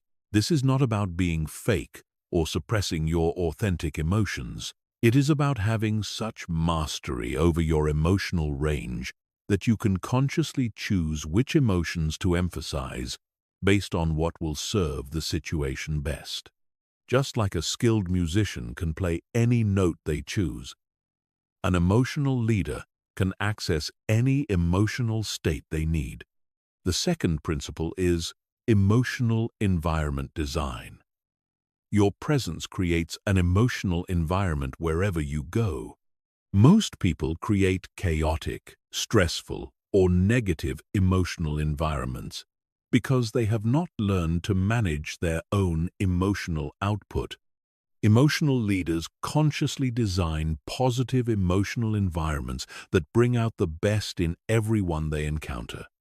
Emotional environment design involves paying attention to the emotional tone you create through your voice, your body language, your energy level, and your general presence. It means being intentional about whether you want to create an environment of high energy or calm focus, of serious intensity or playful creativity, of challenge or support. Different situations require different emotional environments, and emotional leaders learn to consciously create whatever environment will be most effective. In a brainstorming session, you might create an environment of open curiosity and creative energy. In a crisis meeting, you might create an environment of calm focus and decisive clarity. In a celebration, you might create an environment of joy and appreciation. The third principle is emotional conflict resolution. Most interpersonal conflicts are fundamentally emotional conflicts disguised as practical disagreements. People get upset about surface-level issues when they're really upset about deeper emotional needs that aren't being met. Traditional conflict resolution focuses on finding practical compromises, but emotional leaders address the underlying emotional dynamics that create conflicts in the first place. Emotional conflict resolution involves helping people identify and express their underlying emotional needs, rather than just arguing about surface-level positions. It means creating emotional safety so that people can be vulnerable about what's really bothering them. It means helping people move from reactive emotional states into responsive emotional states, where they can think clearly and find solutions. This requires developing the ability to stay emotionally regulated even when everyone around you is emotionally dysregulated. It requires having such strong emotional boundaries that you can remain centered and clear while helping others process intense emotions. It requires the wisdom to know when to be supportive and when to be challenging, when to be patient and when to be directive. The fourth principle is emotional team optimization. Every team, family, or group has an emotional culture that either helps people perform at their best or prevents them from reaching their potential. Most groups have unconscious emotional cultures that develop randomly based on the personalities and emotional patterns of the people involved. Emotional leaders consciously shape group emotional cultures to bring out the best in everyone. Emotional team optimization involves identifying what emotional states help each person perform at their highest level and creating group dynamics that support those states. Some people perform best in high-energy, competitive environments. Others perform best in calm, supportive environments. Emotional leaders learn to create flexible emotional environments that adapt to bring out the best in each individual while maintaining group cohesion. This also involves helping team members develop their own emotional skills so that they can contribute to positive group dynamics rather than detracting from them. Emotional leaders become teachers and coaches who help others develop emotional awareness, regulation, and resilience. They create cultures of emotional growth where everyone supports everyone else's emotional development. The fifth principle is emotional legacy building. Everything you do has emotional ripple effects that extend far beyond your immediate interactions. The emotional states you model and encourage in others get passed on to their families, friends, and colleagues. The emotional skills you help others develop become resources they use for the rest of their lives. Emotional leaders think about the long-term emotional impact they want to have on the world. Emotional legacy building means making decisions based not just on immediate emotional outcomes, but on the lasting emotional patterns you want to create in your relationships, your family, your organization, and your community. It means asking yourself what kind of emotional culture you want to contribute to, and making choices that align with that vision. This requires taking a long-term perspective on emotional influence. Instead of just trying to get through difficult situations with minimal emotional drama, you ask yourself what emotional lessons and patterns this situation could teach. Instead of just managing your own emotions, you ask yourself how you can help others develop stronger emotional skills. Instead of just creating temporary emotional states, you ask yourself how you can contribute to lasting emotional growth and resilience in the people around you. When you embrace emotional leadership, you transform from someone who is just trying to manage their own emotional life into someone who is actively contributing to the emotional well-being of everyone they encounter. You become a source of emotional strength, wisdom, and growth for others. You leave people feeling better about themselves and more equipped to handle their own emotional challenges after they interact with you. Chapter 13. The Lifestyle of Emotional Mastery. Emotional mastery is not a skill you use occasionally when you remember to.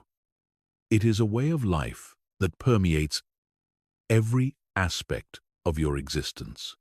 When you achieve true emotional mastery, it becomes integrated into your identity, your relationships, your career, your health, and your daily routines. It becomes the foundation upon which you build everything else in your life. Most people compartmentalize their emotional development. They work on emotional skills during meditation sessions or therapy appointments, but they don't integrate these skills into their everyday living. They have one way of being during their personal development time and a completely different way of being during their work time, family time, and social time. This compartmentalization prevents them from achieving true mastery. The lifestyle of emotional mastery means bringing the same level of emotional awareness, regulation, and wisdom to every area of your life. It means being the same emotionally strong person whether you're in a high-pressure work meeting, a difficult conversation with your family, a challenging social situation, or dealing with unexpected crises. Your emotional strength becomes a consistent part of who you are, rather than something you access only when you specifically focus on it. The first element of the emotional mastery lifestyle is morning emotional conditioning. How you start your day sets the emotional tone for everything that follows. Most people begin their days reactively. They wake up and immediately check their phones, exposing themselves to news, emails, and social media that trigger stress, anxiety, or scattered thinking before they've even gotten out of bed. People with emotional mastery have morning routines specifically designed to establish optimal emotional states before they engage with the world. They begin each day with practices that center them, ground them, and prepare them to respond to whatever challenges the day might bring from a place of strength rather than reactivity. Your morning emotional conditioning routine should include consciousness breathing to activate your parasympathetic nervous system, intentional visualization to prepare your mind for optimal responses to anticipated challenges, physical movement to integrate mind-body awareness, and emotional intention setting to consciously choose how you want to show up emotionally throughout the day. This morning routine doesn't have to take hours. Even 15 to 20 minutes of conscious emotional preparation can create dramatically different outcomes for your entire day. The key is consistency rather than perfection. Doing something every day to prepare yourself emotionally is far more powerful than doing intensive emotional work occasionally. The second element is workplace emotional excellence. Most people have completely different emotional patterns at work than they do in their personal lives. They may be calm and centered at home but stressed and reactive at work, or they may be confident and assertive at work, but insecure and passive in their personal relationships. Emotional mastery means bringing the same emotional strength to all areas of your life. Workplace emotional excellence involves using your emotional skills to enhance your professional performance, improve your work relationships, and create better outcomes for your organization. It means staying calm under pressure, communicating clearly during conflicts, making decisions from wisdom rather than emotion, and maintaining positive energy even during difficult periods. This also means using your workplace as a training ground for emotional development. Every difficult colleague becomes an opportunity to practice patience and boundary setting. Every high-pressure deadline becomes an opportunity to practice calm focus and strategic thinking. Every workplace conflict becomes an opportunity to practice emotional leadership and conflict resolution. The third element is relationship emotional mastery. Your closest relationships are where your emotional patterns are tested most intensely. It's relatively easy to maintain emotional control with strangers or acquaintances, but much more challenging to remain emotionally regulated with family members, romantic partners, and close friends who know how to trigger your deepest emotional reactions. Relationship emotional mastery means bringing your highest emotional skills to your most important relationships. It means staying curious instead of defensive when your partner is upset with you. It means maintaining compassion when your family members are going through difficult times. It means setting healthy boundaries without becoming cold or distant. It means expressing your own needs and feelings clearly without becoming aggressive or manipulative. This requires recognizing that your relationships are not just sources of support and enjoyment. They are also powerful emotional training environments that can help you develop strength, wisdom, and resilience. Every relationship challenge becomes an opportunity to practice emotional skills and deepen your mastery. The fourth element is physical emotional integration. Your emotional state and your physical state are intimately connected. Your posture affects your confidence. Your breathing affects your calmness. Your movement patterns affect your energy levels. Your sleep quality affects your emotional resilience. People with emotional mastery understand these connections and use their physical practices to support their emotional goals.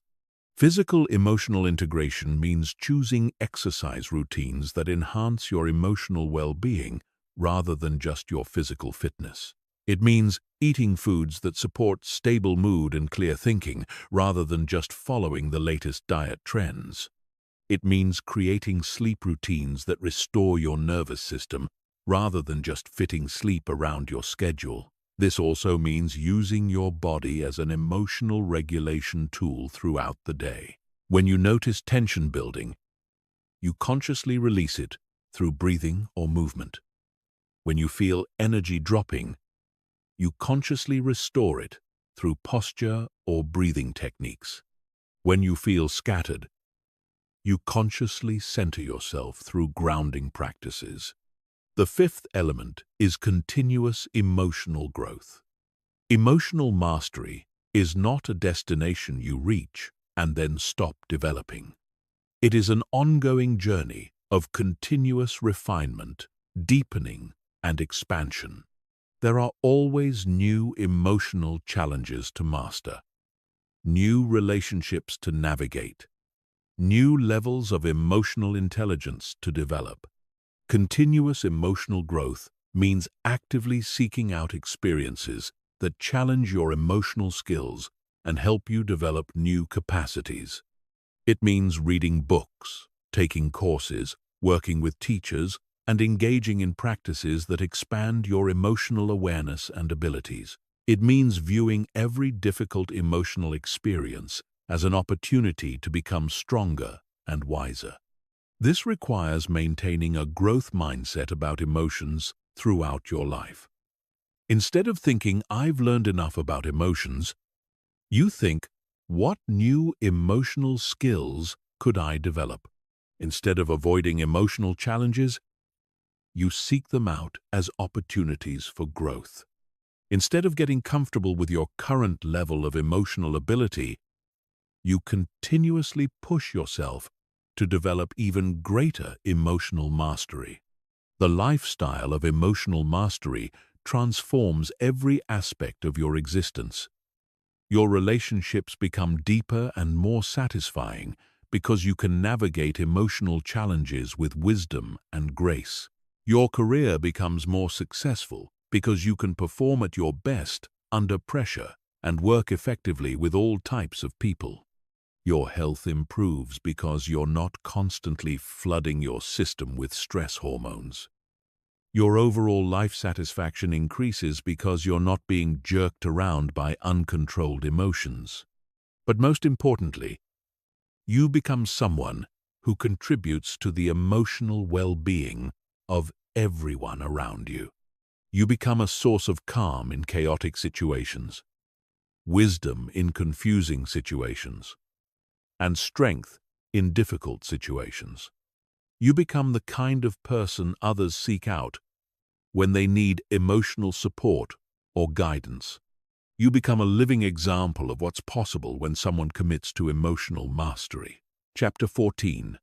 Advanced Scenarios and Extreme Situations. Real emotional mastery is tested not in normal circumstances, but in extreme situations that push your emotional systems beyond their usual limits. These are scenarios that most people will never encounter. But if you do encounter them, they will reveal whether you have achieved true emotional mastery or just competence in normal situations. Advanced emotional mastery means being able to maintain your emotional strength even in circumstances that would break most people. Extreme situations have characteristics that make them uniquely challenging for emotional control. They typically involve multiple simultaneous stresses, life-altering consequences, moral complexity, time pressure, limited information, and circumstances that violate your normal expectations about how life works. These situations are designed by their very nature to overwhelm your cognitive and emotional resources. Most emotional training focuses on everyday challenges like workplace stress, relationship conflicts, or personal setbacks. But extreme situations require a different level of preparation and a deeper level of mastery.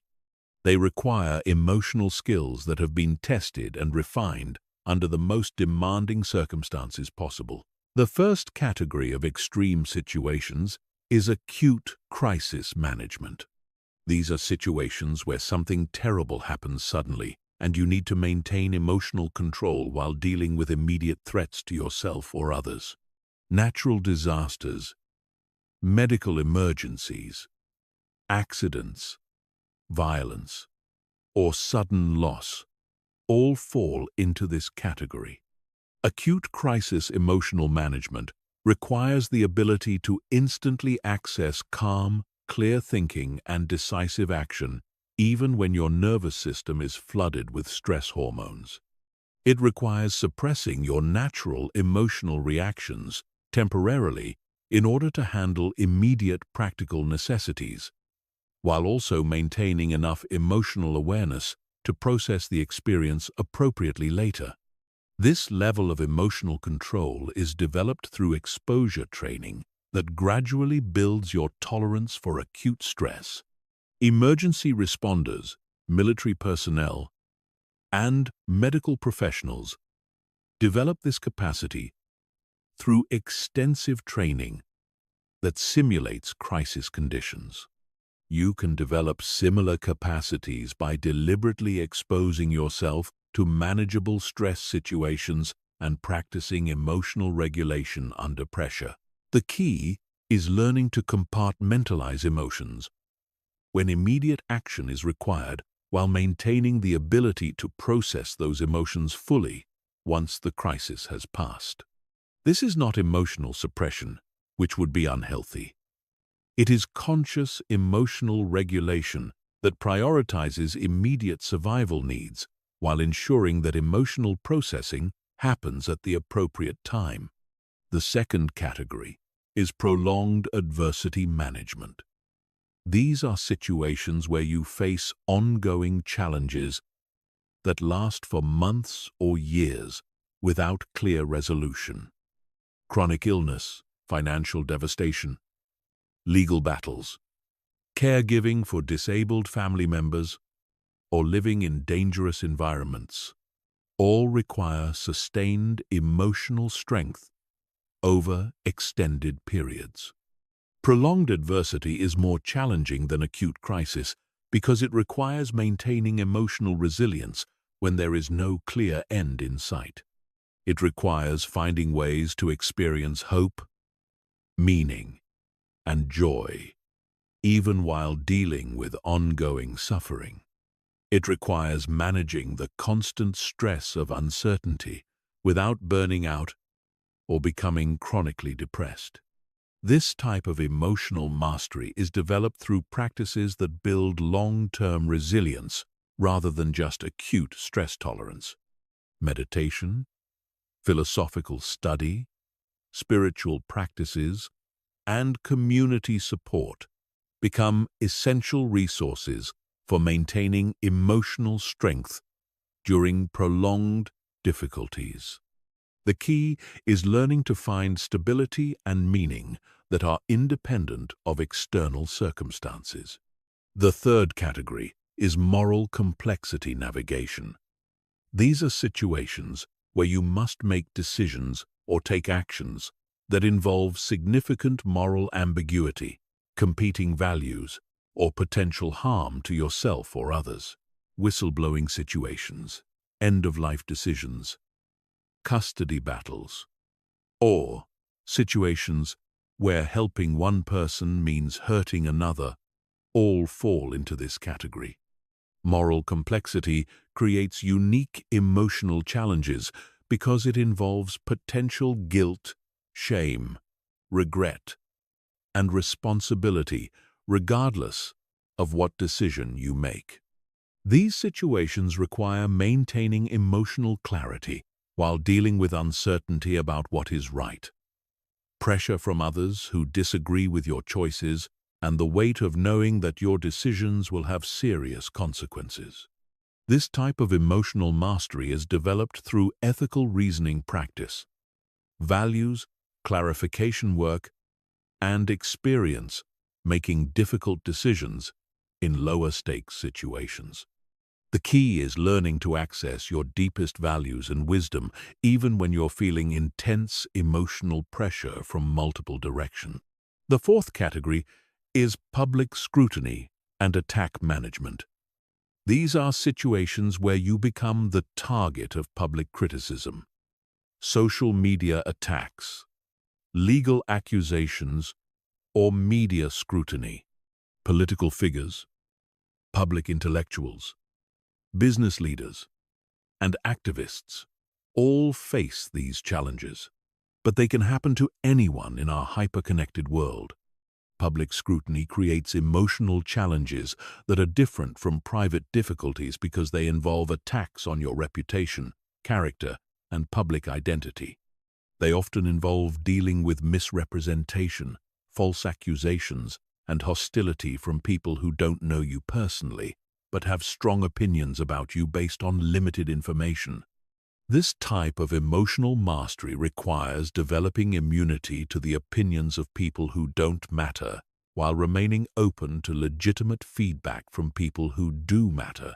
It requires maintaining your sense of identity and self-worth, even when you're being publicly criticized or misrepresented.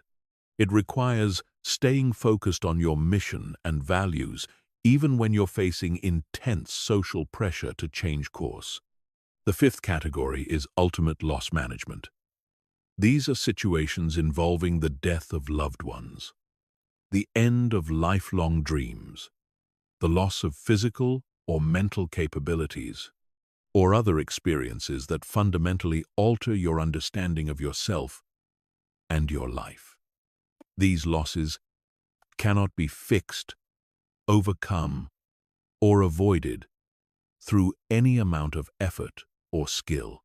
Ultimate loss management requires emotional skills that go beyond normal resilience and recovery. It requires the ability to find meaning, purpose, and even gratitude in the midst of genuine tragedy.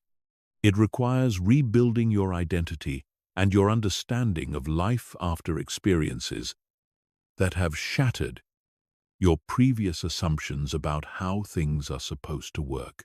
This type of emotional mastery is developed through practices that connect you to sources of meaning and stability that transcend individual circumstances. Spiritual practices, philosophical study, service to others, and deep relationships become essential resources for navigating ultimate losses. The key is learning to find sources of strength and meaning that cannot be taken away by external circumstances. Mastering these extreme scenarios requires going far beyond normal emotional development. It requires developing what psychologists call post-traumatic growth, the ability to emerge from difficult experiences stronger, wiser, and more resilient than you were before. It requires transforming suffering into strength, adversity into wisdom, and challenges into opportunities for deeper mastery. Most people will never face all of these extreme situations, but preparing for them develops emotional capacities that serve you in all areas of life. When you know you can handle the worst-case scenarios, normal challenges become much more manageable. When you've developed emotional skills that work under extreme pressure, everyday emotional challenges feel effortless by comparison. Chapter 15. Becoming emotionally unshakable. This is where everything you have learned comes together.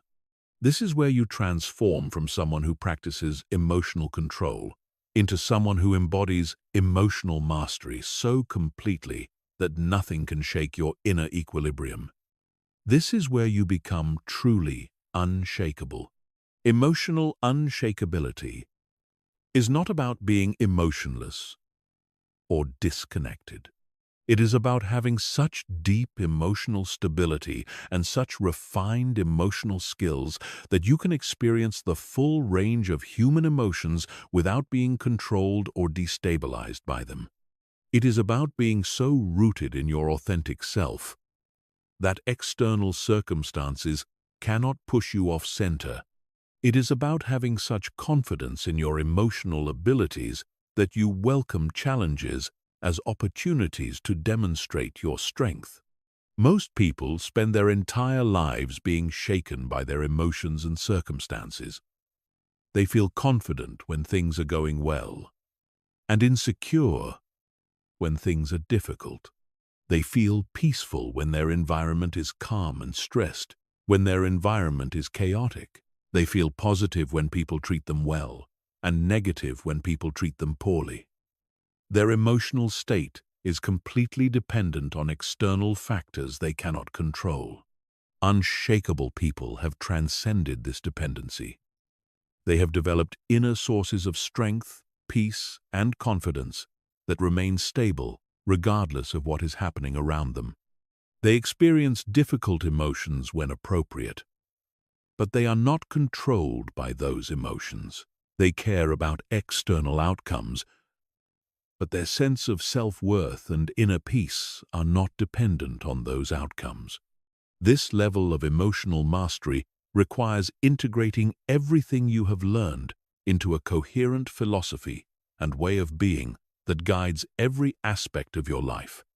It requires developing what philosophers call wisdom, the ability to see life from a perspective that transcends temporary circumstances and emotional reactions. The first pillar of unshakability is radical self-acceptance. This means accepting yourself completely as you are right now, including your emotions, your reactions, your history, and your current limitations. Most people are at war with themselves. They fight against their emotions, judge their reactions, and try to be someone different from who they are. This internal conflict creates constant emotional turbulence. Radical self-acceptance does not mean being passive about growth or accepting harmful behaviors. It means loving and accepting yourself as you are, while simultaneously working to become the best version of yourself. It means treating yourself with the same compassion you would show to a good friend who is struggling. It means recognizing that you are a human being having a human experience. And that includes making mistakes, feeling difficult emotions, and facing challenges. This acceptance creates a foundation of inner peace that cannot be shaken by external criticism, failure, or rejection. When you truly accept yourself, other people's opinions lose their power to hurt you. When you recognize your own imperfections, other people's judgments cannot devastate you. When you understand that struggle is part of the human experience, difficulties cannot make you feel like there's something fundamentally wrong with you. The second pillar is transcendent purpose. This means connecting your life to something larger than your personal desires, fears, and circumstances. When your identity and motivation are rooted in serving something beyond yourself, temporary setbacks and emotional challenges become much less significant. You develop the ability to endure present difficulties because you're focused on long-term contribution and meaning. Transcendent purpose provides emotional stability because it gives you a perspective that extends beyond immediate circumstances.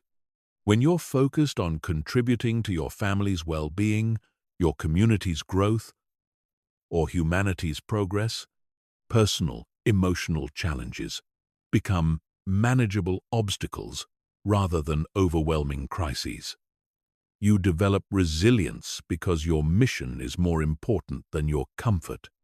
This purpose does not have to be grandiose or world-changing.